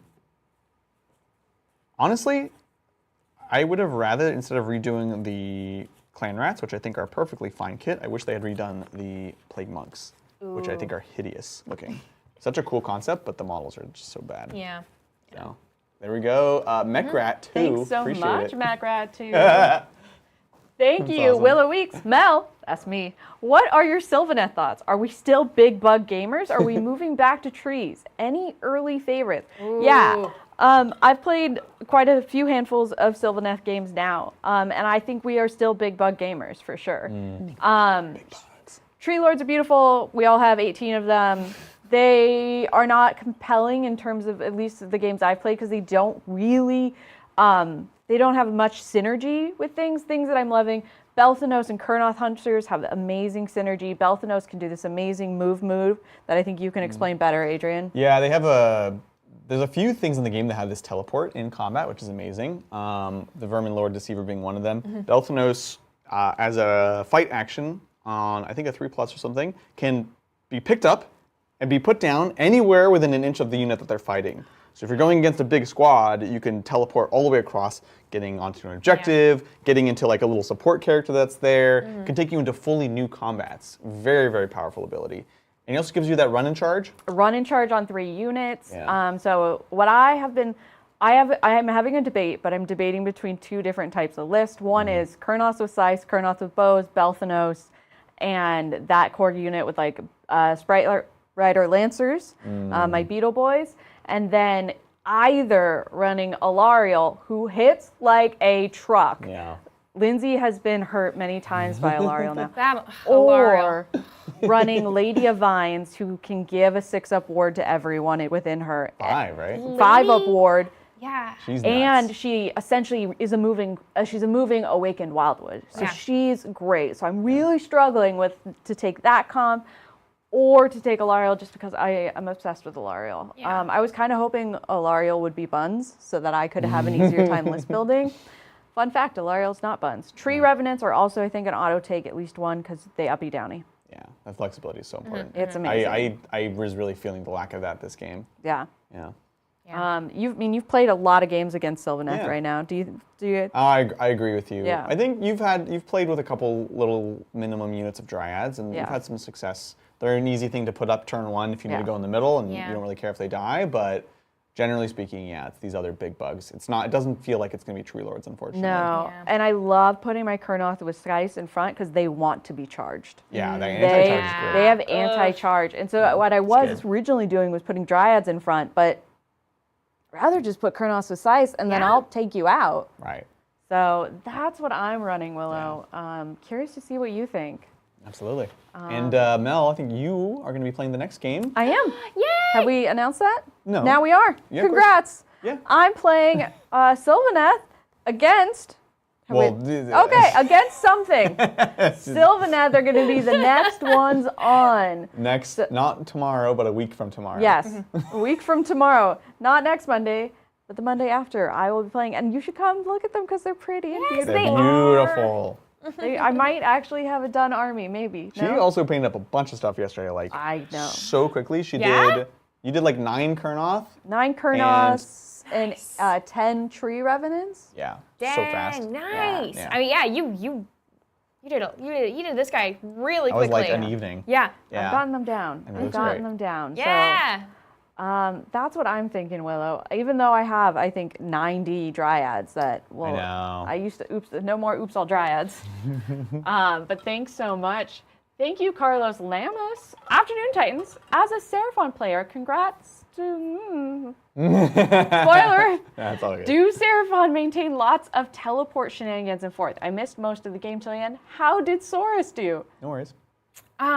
So as for like Saurus, I've been leaning more heavily into skinks, and I'm really happy with skinks. Like, I kind of want to move away from Saurus and get more skinks, but I think that's just because what we have, it is more skink heavy, and so that's just where I'm seeing all the synergy in the skinks rather than the Saurus. So while I'm not feeling the Saurus right now, it may just because I need to play more with more Saurus. Yeah, it's like there's a lot of buffs that only affect one or the other. Yeah, and yeah. So it's hard when you just want to have a unit or two, and it's like, well, where do you invest? Even in your battle trait, right? Yeah. It's like, do you want to buff skinks or do you want to buff Saurus? And it's like, well, you have both, so Yeah, kind of splitting what do it down the middle. Yeah, you know? and so it's like I'm kind of just, my Saurus were there, but just kind of in the background. They're annoying to kill. Yeah. The last game they actually did great, Yeah, I'll be honest. Mostly just because they were like too much trouble. And it's because I didn't rely on them. Like they were, Right, that's true, I yeah. set them up in front of the Slann to kind of be those bodyguards Yeah. for the Slann, and just kind of forgot about them. But then but you also didn't really pay too much attention No, to them. I couldn't because of your other units actually doing stuff. Yeah, actually, exactly. Yeah, they were. I've had more focus on the yeah. other units. So yeah, I don't know where Saurus are yet, but yeah, we'll figure it out. And then as for the teleport shenanigans, I have not been seeing a lot of teleport shenanigans. No, there's that one. There was that. There's the trait. Yeah. which again is another case. Instead of doing the skink stuff, Yeah. that's once per round hero phase. I think it's once per round in the movement phase. Yeah, you can like teleport a unit on 3-up. Yeah, but that's like the only teleport that I have seen. Yeah, I can't think of any others. There's There's no spell for that. There's run and charge. Yeah, Eternal Star Host in once per turn in your movement phase. Oh, your movement phase. Yeah, declare a friendly Seraphon within 12 of the Seraphon wizard, and then on a 3-up, remove it and set it back down. Yeah, and it is a core Yeah. core move, which means they won't be able to move afterwards. So it's like you're trying it for a 9er. Yeah. 9er charge. Yeah. Yeah, so there's not as much. I think it's definitely one that's very powerful, but yeah, there's not like a whole bunch of it anymore. But I also, yeah, there was that one point in the game where I wanted it, but that was the only time that I. You did a good job positioning. The thing is also some of the battle tactics, like what is it? Take the flanks. You can't score if the unit was set up this turn, which that would count as. Yeah. Which is a kind of nice counter to the uppy downy problem we have in 40k of like it's just so strong to be able to teleport around. You got to be able to teleport in advance, which you could also just do with good movement. Yeah, yeah. So certainly worth experimenting with. Yeah. I know there are some other units like Hunters of Fuanchi that do they want to start the game outside of they want to be brought in during the game, and they do stuff with that. But other than that, that's about it. Yeah. Thanks so much, Carlos. Thanks, Thank Carlos. you. Well, hey all, love your Hey. stuff. I've seen some theories that Hedonites of Slaanesh will have high anti-charge abilities. Is that true from the War School? I love this. Putting out a prediction and we'll check. Yeah, let's find out. Okay. Anti-charge. Anti-charge. Yeah, I have the Hedonite spearhead is sitting on our coffee table, just waiting.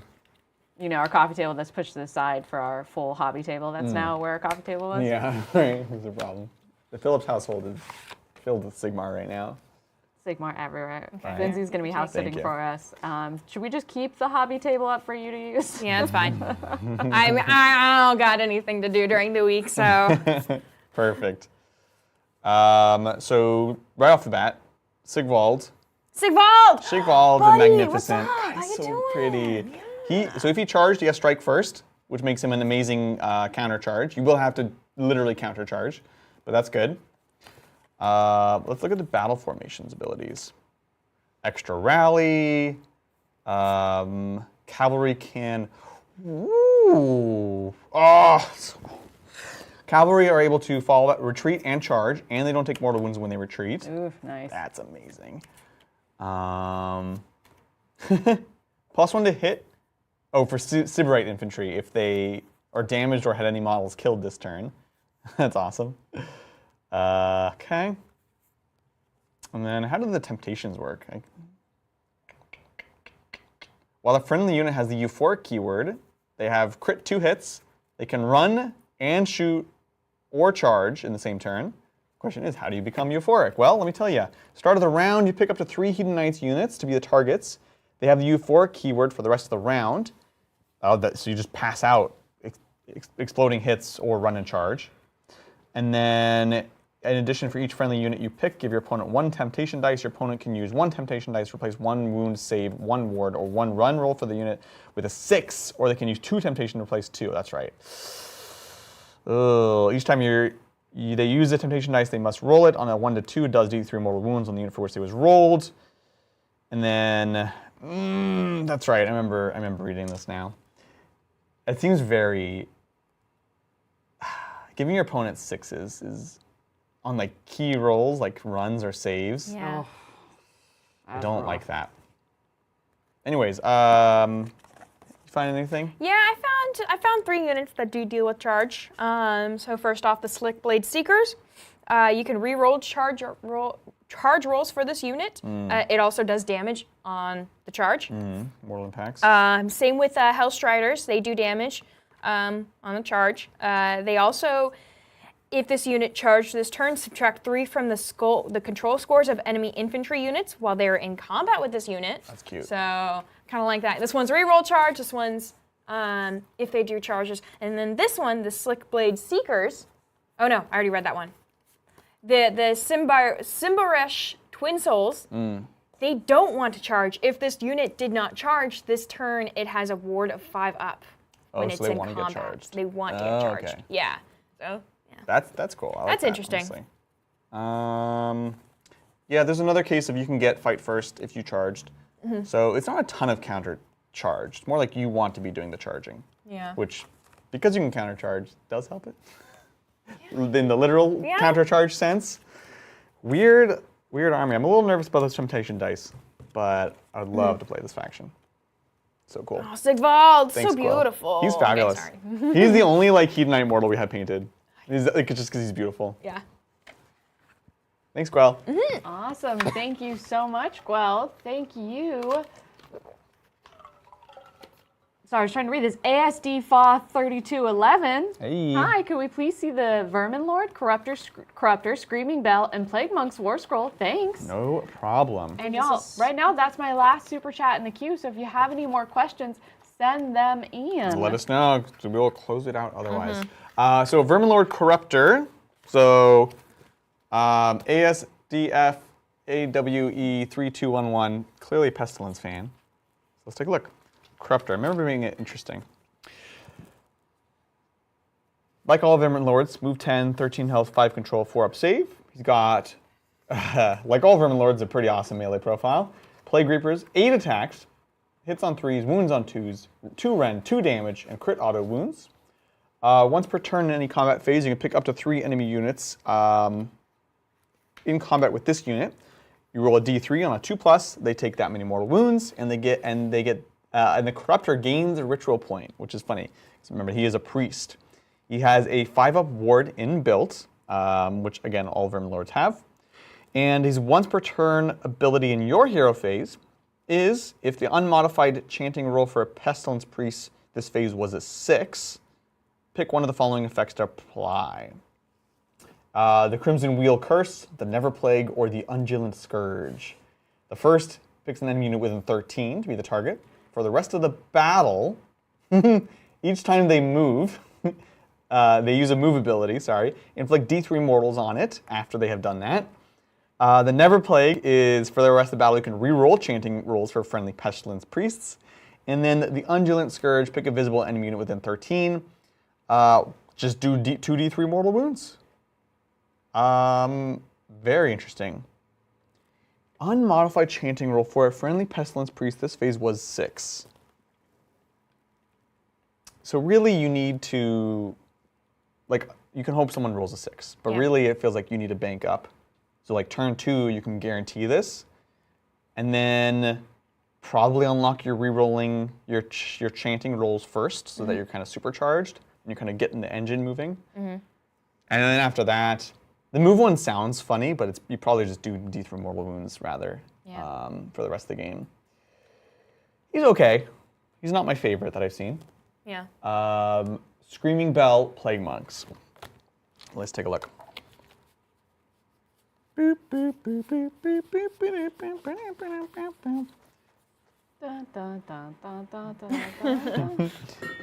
Plague Priest on Plague Furnace. Oh no, Screaming Bell. Sorry. Yeah, there's plague monks. Yeah, go ahead and grab the. And I'll look for the Screaming Bell. Screaming Bell, which might be in here. Okay. I just assumed they wanted to see the Plague Furnace. Plague Monks. Move 6, health 1, control 1, 6 up save. No ward save. 2 attacks, hit on 4, wound on 5, no rend, 1 damage, crit auto wound. Each time a model in this unit is slain by combat attack, basically when they die on a 6+, they do 1 mortal back. So it's kind of like the Squig's Gone Wild. They seem pretty diminished from what they used to be. Although we can take a look at the priest chanting rolls, because that might be how they get buffed with like rend or crit mortals, things like that. Yeah, and obviously we'll have to see points when that comes out to see what else they can do. Oh. Got any bells for me? I don't have any bells for you. Not ringing any bells? Not ringing any bells. I can hear the bells. I'm gonna take a look at these prayers. Oh, you know what it'll be? It'll be. Oh, it has a different name. It's going to be a character on top. It's going to be a Gracier. Oh, Gracier. Gracier on Screaming Bell, something. Gracier on Screaming Bell. There we go. There it is. That, okay. Gracier, lots of abilities. 15 health, move 6, save 4, 5 control, 5 up ward, which is love that. All these there's these big tough Skaven characters with 4 up save, 5 up ward is awesome. It does degrade as it gets hurt. Skaven infantry have ward 6, but they're wholly within 6. Hero phase, you can do Crack's Call. It's a classic spell. Cast on a 6. Pick an enemy unit that does not have fly within 13.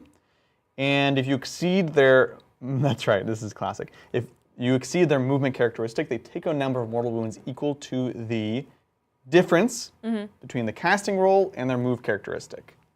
So very swingy, but it could do a lot potentially. And maybe you can debuff their move. Then you've got Peel of Doom.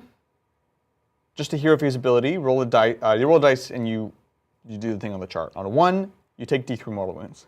On a 2 through 4, -1 to hit rolls for combat attacks made by enemies within 13. And then on a 5 to 6, Apocalyptic Doom.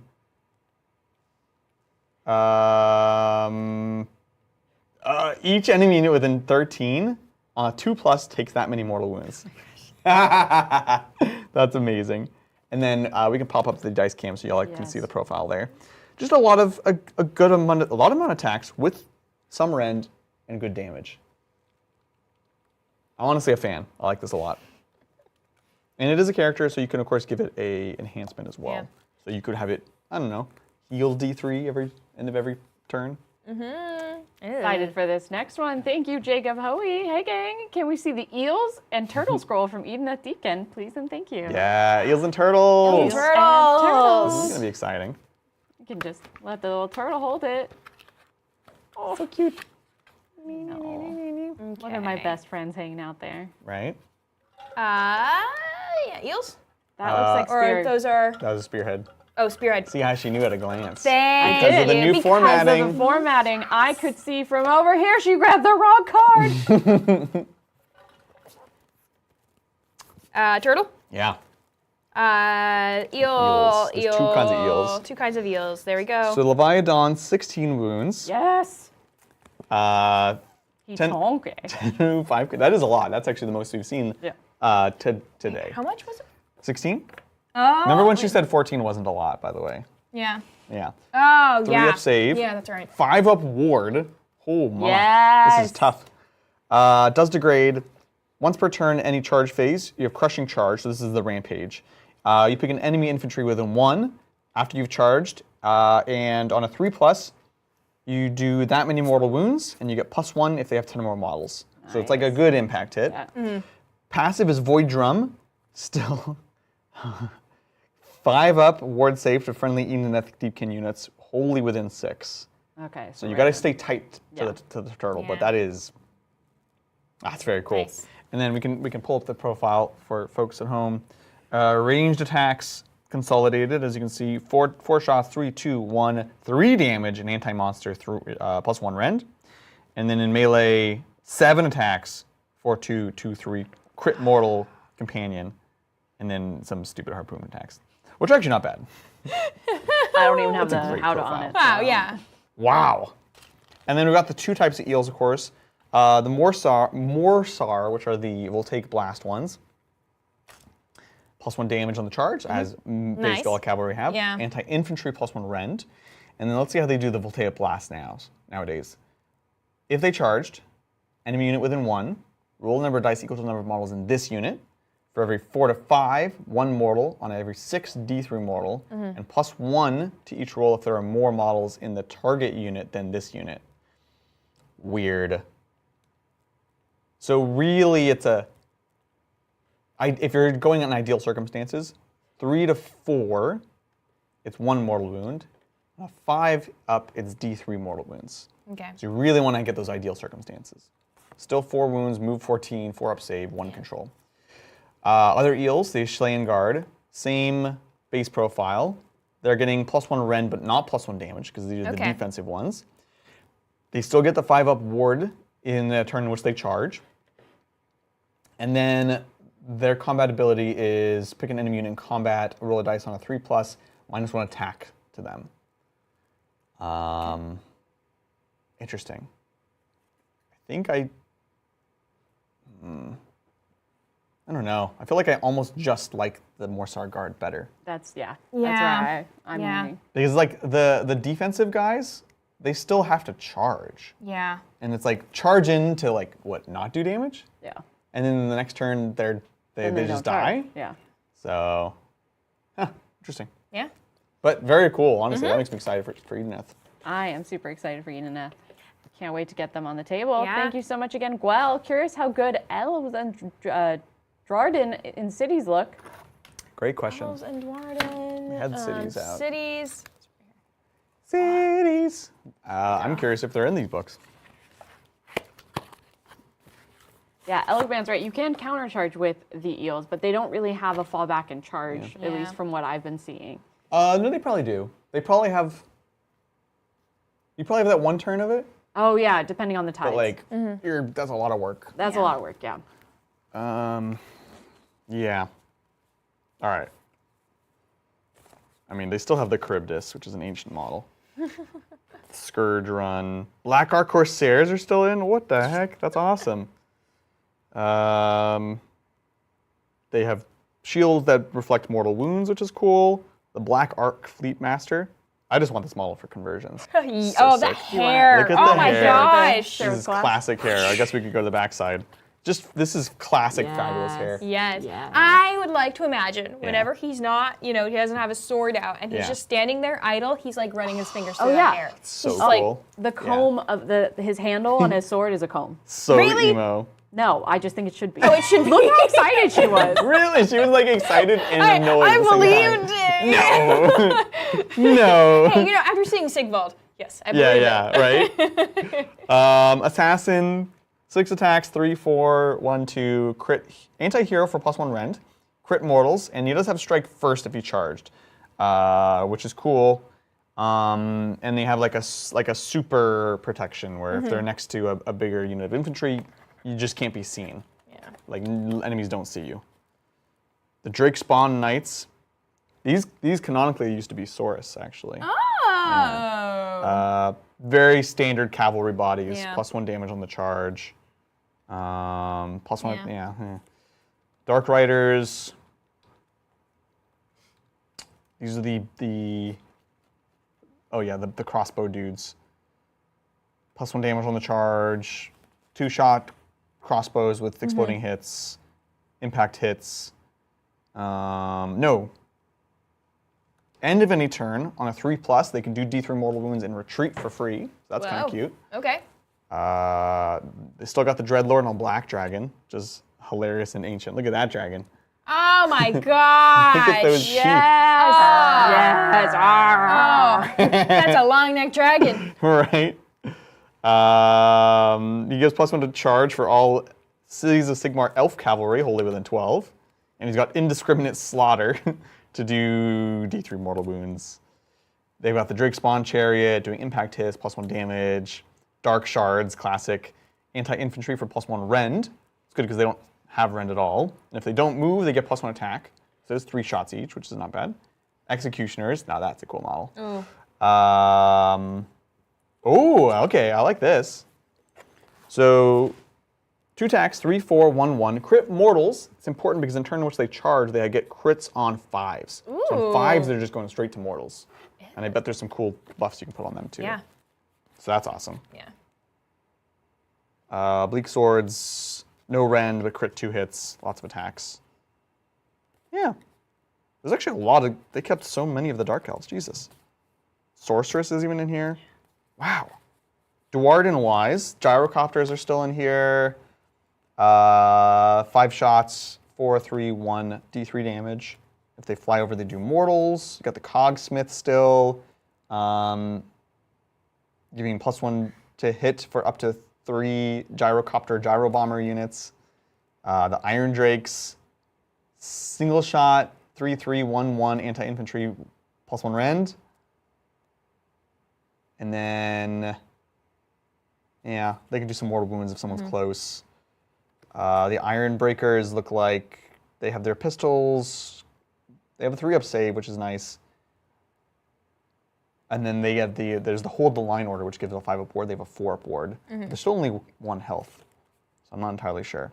And Hammers, 2 attacks, hit on 4s, wound on 3s, 1 rend, 2 damage. But they give a 5-up ward close to a Dwarden infantry, and they also have it themselves. So I actually like Hammers a lot more. Longbeards. Longbeards, they're like whatever. Yeah. Rune Lord, +1 rend, chant. They can unbind as if they're a wizard, classic. Yeah, that's a bit of an overview. So actually, they basically look like they basically kept, to my knowledge, everything that was in there at the end of the last edition. Thanks to you all, Gwel. I know that was a lot. Thanks so much. Thanks, Matthew Powell. You have convinced me. I now have 3 Vermin Lords coming over the next week. What are the best 3 Vermin Lords? 3 Vermin Lord Deceivers. Nah, just kidding. But certainly 1. I really like the Deceiver. Yeah, the Deceiver is amazing. Thank you. Oh. Do you want Yeah, Yeah. perfect. a pile of Skaven to add to the pile of Skaven? I honestly thought that was 2 armies stacked. No, some of these are thick. Thick. Like the cities, yeah. It's so many. Because it's like 3 armies together. Yeah. But then you have something like the Deepkin, where are they? They need more units. They need more. We need more turtles. Yes. So I think Screech is still very compelling just because he does so much stuff. And he synergizes with clan rats, which is cute. He also has, in combat and on 3+, you can just turn off commands for a unit, which is very important, and also subtract that much from their control score. It's very, very good. He just buffs all your things nearby. Oh, wow. Yeah, definitely Lord Screech, so definitely him. The Deceiver, and third one's tough. Kind of depends what you want to do with the rest of the list. Maybe the Warpseer, who's the wizardy wizard one. He can pass out, fight last in combat. He can slow a unit by a lot.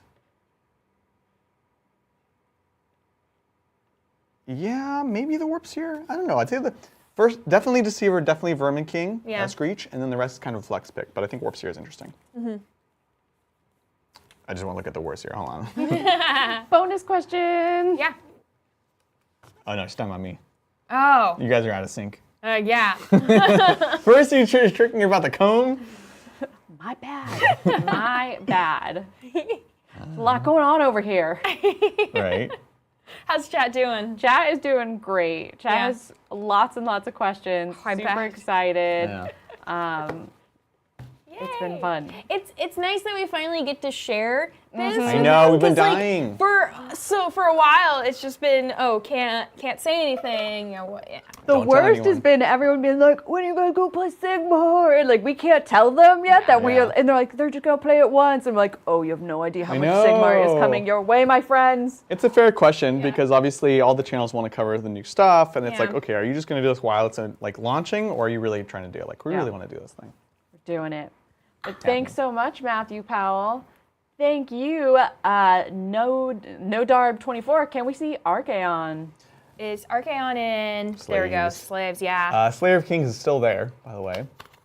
So if you hit a character and you roll double 6s, they're just dead. That's... Excuse me? Yeah, it just auto kills a character.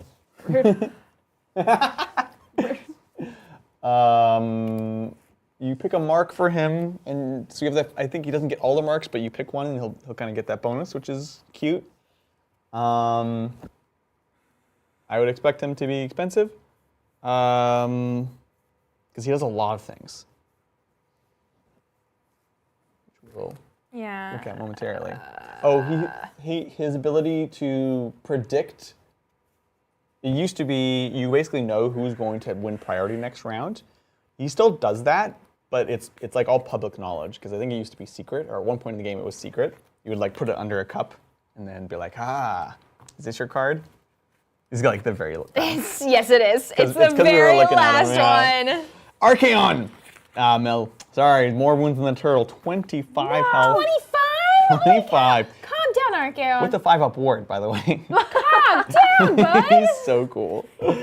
We'll show the profiles in a moment. Lots of boxes, one of each color. Right.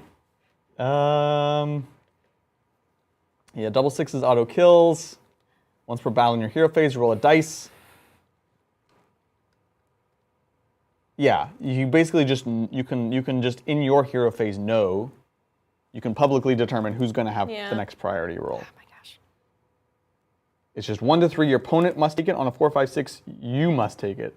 Oh, it totally randomizes it. Love that. That's my god. Like there's no like, oh, you're underdog or you get to choose. You just roll it and you set it there and then you both know what's going to happen. So That's it's just amazing. No. it shifts the entire game. Wow. Okay. Yeah, he's pretty I'm cool. just looking at his picture. Once per turn combat phase, you can. His rampage is either you can be a filth spewer, a skull gorger, or a spell eater. Spell eater eats a manifestation on a 2+ within 12. The skull gorger can basically eat a guy, the classic like eating, and then you can heal equal to your characteristic. And then the filth spewer, you can do a bunch of mortal wounds to things if they're like if there's like a bunch of models. And here's the profiles. Let me open it up. Lots of damage, lots of rend. Yeah. And then of course the keywords will also affect how he plays. I believe when I remember reading Undivided or Slaanesh were pretty interesting. There we are. Wow. Perfect. Thanks for the question. Appreciate it. Thanks No so Barb. No Darb. Darb. No Darb. 24. Thank you, lowercase Matthew Powell. So there's been some interesting things in chat between Matthew Powells. One of them might be from the future. We're not sure. The mystery continues. Can I see what the War Scrolls for Command Core and Fusiliers are, please? Do we be mean or not mean? We did already look at the Command Core. They, we'll pull it up for you. Yeah, we can pull it up. But you're gonna have to look back for the analysis. I'm losing my voice. Yeah. And Fusiliers. Yeah, these have been the problem children for Sigmar in the last edition. It was like they're way too good. I haven't been totally dialed in, but I'm dialed in enough to know that. Here's the Command Core, lowercase Matthew Powell. I mean, because uppercase Matthew Powell was here when we did this the first time, but Clearly. maybe lowercase Matthew Powell wasn't here. Yeah. Yeah, so I think they're still pretty. Yeah, they seem strong. They're still pretty strong. So The Fusiliers, you can. What the heck? Your movement phase. Effect. This unit establishes a fortified position or remains in a fortified position until it either moves or is removed from play.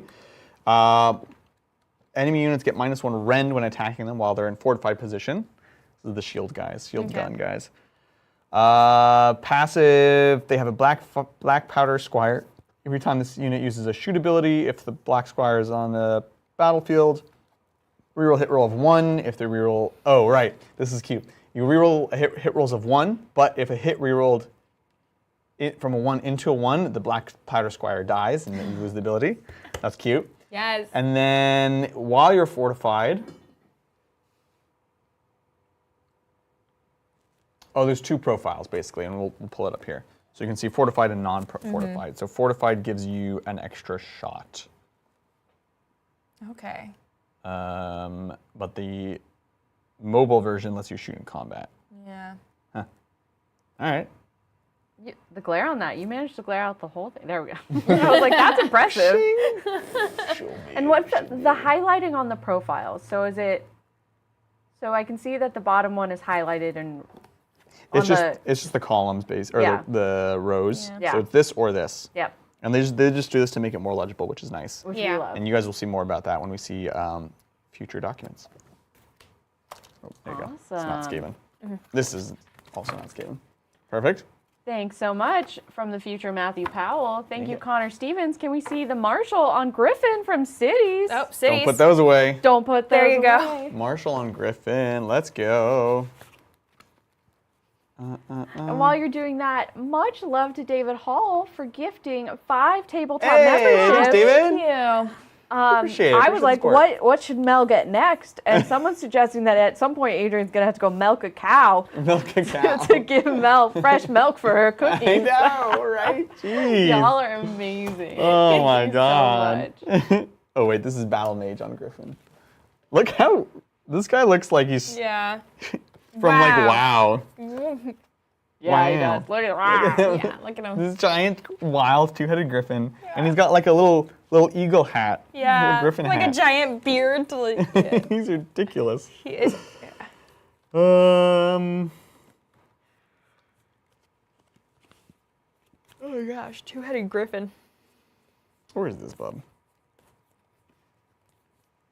Here we go. Free Guild Marshal on Griffin. What does this guy look like? Yeah, this is the one I'm more familiar with. Classic Empire. Only one headed. Just one head. griffin. So lame. Yeah. I thought the guy's like, I got two heads. Once per turn, combat phase, Piercing Blood Roar. This is Rampage. You pick up to 3 enemy units in combat. You roll a dice for each target on 4+. They cannot use commands. Oh, up to 3 units. That's awesome. And then we've got, basically, if you declare a redeploy wholly within 12 of him, you can, if you roll less than a 4, it counts as a 4. That's nice. So no sad redeploys, Yay. which is great. By the way, pretty sure the Vermin Lord has that too. And then other than that, he's just a big beat stick. We'll show you the Nice. profile here. So pretty simple, but again, imagine he's also just like a good profile to carry enhancements and buffs and things like that. There we are. Appreciate the Yeah. question, Awesome. Connor. Thank you so much. Thanks, Patrick. What brand is the mushroom hoodie that Mel wears? We already confirmed it was the cardigan I wore in the pre-recorded, the mushroom cardigan. Mushroom. And it's from Hot Topic. I've already posted the link. Thanks so much. Yeah. Mushrooms. Mushrooms! I have a surprisingly large amount of mushroom wear now. It keeps growing. It's not Yeah. surprising. Not Great. surprising, but we love it. Thanks so much, Patrick. Thank you, Alec Man. Can we get Iron Weld Cannon Fusiliers and Cav The Marshal? city's people have officially shown up. And the city's people are not paying attention. Oh, well, that's good true. thing because I put. Skaven away. Cannon Fusiliers we just looked Oh at. man, when we are playing future games and we're like, why are there this in this box? We will think back to this moment. I got scared. Yeah. So those aren't. Oh, yeah. Totally. We could put the Fusiliers here. Yeah, because we just looked at them. Yeah. So You dirty rat. Oof. here, I can hold it while you're looking. Yeah, you hold that. Take a look. Fortunately, there's like cords and Right. stuff in my way. So if there's glare, I'm sorry. I'm trying. You're doing your darn tootiness. Yes. Yeah. Feel free to also scroll back. We're not trying to be sassy, but Yeah. it will be there. Let's see. So this is the mounted marshal we're looking at, which is a sick model. Okay. This is like the reason to play cities. And Alec Man is right. Are you saying your wardrobe has grown like the spreading of mushroom spores? Yeah. Yeah, it has. Yes. Let's see. We've got one. First of all, passive called For Sigmar. He said the name of the game. Charge. +1 to charge rolls. For this unit and for friendly free guild cavaliers who are wholly within 12 of him. And then once per battle, in any combat phase, you can run down the foe. If this unit declared a charge this turn, you pick a friendly Cities of Sigmar human cavalry unit that charged this turn and is wholly within 12. They get strike first for the rest of the turn. I love that. Anytime you can get strike first guarantee and not rely on a 3+, that's good, you know? And Alec Man would like to put in a substitution for Marshal on foot Yeah. instead. Marshal on foot, yeah, we can do that. And then Lindsay's going to hold the profile here. We can see that. Pretty standard for Yeah. this kind of character. Looks like. You've got a shooting combat ability. Amazing. Always good. Yeah. A Right. sword, and then the hooves and the. So cool. And then the Free Guild Marshal and Relic Envoy. Passive abilities, Rousing Orator. You add 3 to the control scores of other friendly Cities of Sigmar human units while they're wholly within 3. This does give you have a few options. You can pick a couple of different loadouts, so it's like minor tweaks there. Basically, do you want to be geared out for melee or shooting or whatever? We'll show that in a second. In the start of the battle round, you have your Attendant Relic Envoy. This is your little squire. You can pick a friendly Cities of Sigmar human unit wholly within 18, and you place the Relic Envoy next to the target Oh, interesting. So you send off your little squire, and while that unit has the relic envoy, you can be the target of the Afakar. That's really James. Afakar's orders, even if they're not wholly within 12, because only you have to be wholly within 12 of the character to use it. It kind of gives you gives you a little synapse bug basically. And then if unit is destroyed, you remove that relic envoy from the battlefield. And it does note, so if you already have that assigned, you can basically reassign it from someone. Okay. But it sounds like if while the envoy is attached, it's just a token. But if that unit dies, then the envoy's gone. He gets killed. Okay. Delivering the message. Yeah. And here's the profiles. You guys can see. So the way you build this kit actually does matter. I do like that heirloom hammer. 3 attacks, 2 rend, 3 damage. Very spicy. Yeah. Awesome. Thank Thanks you, so Alec. much, Alec Man. Thank you again. Gwel, thoughts on ogres? I heard they got it rough. There's been lots of questions on ogres. Oh, okay. Let's bust them out. Oh, Bridger did take those. No, he didn't. Huh? Maybe he did. No, I think he did. Let me... I thought he took... Because, well, there's... He took Fire Slayers, Yeah. which maybe... We have Flesh Eater Courts over here. Yeah. Oh, Gores. Oh, Gores. Yeah, I think he probably took them as the 2 armies. Well, I wish we could be more helpful here. Yeah, I'm trying to think of what so he took them because we didn't know a lot about them and he wants to learn them. So, yeah, I know they moved around some of their buffs, like the hunger stuff. Instead of when they're hungry, they don't get +2 move anymore. They get +2 run or charge, which is definitely worse. That's about it. So sorry we couldn't be more helpful there, Gwel. But the good news is because we're learning them, so we can get them on the table soon. Yeah, we'll be playing them. Yeah, let me know, Gwel, if you have a substitution you want to throw in, and we will yell at Bridger for you. Thank you so much, Mr. McShane. Could you go over Ard Boys and Goat Gruntas? So happy y'all are coming to OS. What armies are you most excited to play? Wah! Whoa! Let's go! What are you 2 most excited about? Sylvaneth and Idoneth. But I'm expanding to Stormcast. I'm super excited for my dragons. Very excited for that as well. But yeah, I'm on those 3 armies right now. In a dream world, I would paint my own Seraphon and then would also maybe do Night Lords. But y'all, I need to calm myself down. There's so many fun things. Seraphon, I'm excited to get into Seraphon and get playing with the lizards. But also Sylvaneth. I'm excited to see how they feel. And then a Nighthaunt. No one's really talked too much about Nighthaunt. Yeah. So they're probably the cool. 3rd one that I want to expand into. Yeah. You should definitely do that. Oh yeah. I love the Ghosty Boys. They're so fun. They're so cool. And we've got a bunch of them. Yeah. So. Oh yeah. We got those when we got married. Oh, we did? That was my my bachelor party present from all the boys at Frontline. Aww. Yeah, it was nice. They got me because that was when it all came out. Got everything. Oh my gosh. Super nice. Yeah. Wow. It was great. I was like, wow, best wedding present ever. I said wedding present, okay? That's fine. Ard Boys, 2 health, as they should. Move 4, save of 3, control 1. Choppa or Sticka, it's all the same. It literally says Choppa or Sticka as one profile. 2 attacks, hit on 4s, wound on 3s, rend 1 damage, anti-charge, +1 rend. So that's cool. Kind of reinforces them as like a defensive unit. And then they just have 1 ability, Shield Bash. Pick an enemy unit in combat with this unit that charged this turn. You make a Shield Bash roll for each model in this unit. Every 6+, you deal one mortal damage on the target. It's okay. But just generally as a 2 wound, 3 up save, anti-charge unit, I think it's cool. Very simple profile. Yeah. Then the Gore Gruntas. So cool. This is what got me started on this faction. Yeah. 5 health, 3 up save, move 9, control 2, Choppa or Haka, same profile.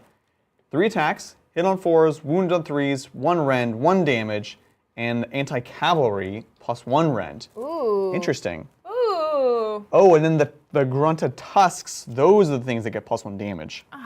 4 attacks, hit on 4s, wound on 2s, no rend though, 1 damage. Yeah. And then they have 1 ability as well, This seems like this might be a good beginner army. Gore, grunt to charge. Declare if this unit charges this phase, pick an enemy unit with a 1. It's impact hits. Yeah. And then you get +1 mortal damage if you charge into cavalry. So these guys really want to hunt cavalry. And again, we'll show the profiles for all you folks who might want to screenshot that. Boom. Boom. Beautiful. Which ones were the ones that got you into the army? The Gore Gruntas, the pigs. Pigs! Oh, They're so cool. These were some of the early New Sigmar models too. It was so shocking. Like this is before all these amazing models we know now, you know. So more than half the 2/3 of the model in this table didn't exist. And Adrian, what armies are you excited to play? Oh, I'm excited for my Gits. I'm very excited for my Gits. I just finished building up 6 river trolls yesterday. So I've got a full Nice. roster of trolls. So Gits, Skaven, and then Karajan are like my big 3. And I'll probably pick a Death Army after that too. But for now, those are the 3 I'm most excited about. It's gonna be awesome. Thank you so much, Mr. McShane. Thank you, Old Ben. You guys look super tired. Thank you for staying up and doing this. While I have you, is Kabbalist dead? Is the Chaos Sorcerer Lord a single caster? Chaos Sorcerer, a single caster. One spell? What's that? I mean, assuming that just means one spell. Oh, yeah, let's take a look. Thousand so it'll be Suns? Oh, no, not Slaves to Thousand. Darkness. Is Kabbalists dead? Can you clarify? I'm not sure what you mean there, Old Ben. Yeah, Old Ben, let Old us Ben? know specifically what you mean by Kabbalist. Is Chaos Kabbalist Sorcerer Lord? Yeah. Kabbalist. Not sure. Chaos Sorcerer Load, yeah. Single Wizard cast. 1. Yeah, single cast. Yeah, he's always been kind of a little minor caster character. Can we get a dice box? Yes, we can. Kabbalist is a sub-faction from Third Ed. Oh, for Slaves to Darkness? Oh. Let's see. That'll be under battle traits. Battle traits? Yeah. And it made every character a caster. So looking for something that makes cool. everything a wizard. Battle traits. It'll be battle formation, actually, sorry. So it's Legion of Chaos, God's Wrath Warband, Despoilers, and Dark Oath Horde. One is based off of giving control score, one is doing mortals, one is Dark Oath replacement, recycling units, and the Despoilers is what? Double fight. Double? like No. like that's their identity. Oh. Used by Demon Prince using a fight. Oh, it's okay. I keep doing this. It's the little guy and his gang. It makes a Demon Prince Okay. and a monster or beast a gang. That's Okay. really fun. So like when the Demon Prince fights, his friends fight. So yeah, unfortunately, no Kabbalists. There you go. But actually, I want to check. Here, I have the gods. Tzeentch. No, Tzeentch just gives a 5-up ward against mortals. Okay. That was the one thing. I was like, maybe they have like a casting thing if you're Tzeentch, but no, they don't. So yeah, sorry. Sorry, Old Ben, but does look like there's some cool tech in there. For sure. Thank you, John Brock. Can you go over King and Voltarnis scroll? How hard do they hit in combat? They used to be key units. Also, we have any good IDK prayers and spells? Thank you. Let's take a look. So Deepkin, I'm very curious because they are such a finesse army.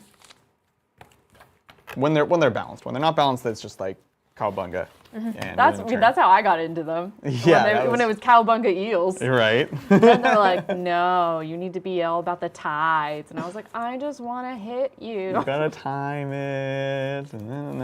So Volturnos, of course, the named mounted eel boyo. +1 to hit for Kellian units wholly within 12 of him. That's amazing already. Yeah. Passive has a 3-up ward against mortal damage done by spells, prayers, or manifestations. Decent. And then once per battle, this is probably the high tide thing, pick up to 3 friendly units wholly within 12, +1 attacks. Okay. It's good. It's less contingent on the one big turn, or like, because you used to be like, okay, you get like high tide or whatever. I will say he does have Ren 2 and 3 damage on the charge. Ren 3 is awesome. Yeah, very hard to come by. So between that combat ability and the just bubble of +1 to hit, big fan. And then it was also. Just in general. Yeah. The regular king. Let's see what you get instead of taking Volturnos. We looked at the Leviathan, Eidolon, Achillean King. So he has when he fights, a unit of eels can fight, which is cool. I like that. He also has 3 damage on the charge, but only 1 rend. And then, here we go. Mortal wounds on the charge. Who cares? More importantly, +1 to rend. Oh, it's only for himself, but still good. +1 to rend for his royal weapons. So basically on a 3+, he will have rend 2 and damage 3 on the charge. So I like it. Pretty solid. Yeah. Thanks, John. Appreciate it. Awesome, and I think this might be the last one for tonight. And thank you all for all your questions. I wish we could just answer every single question and didn't just have to do the super chatted ones.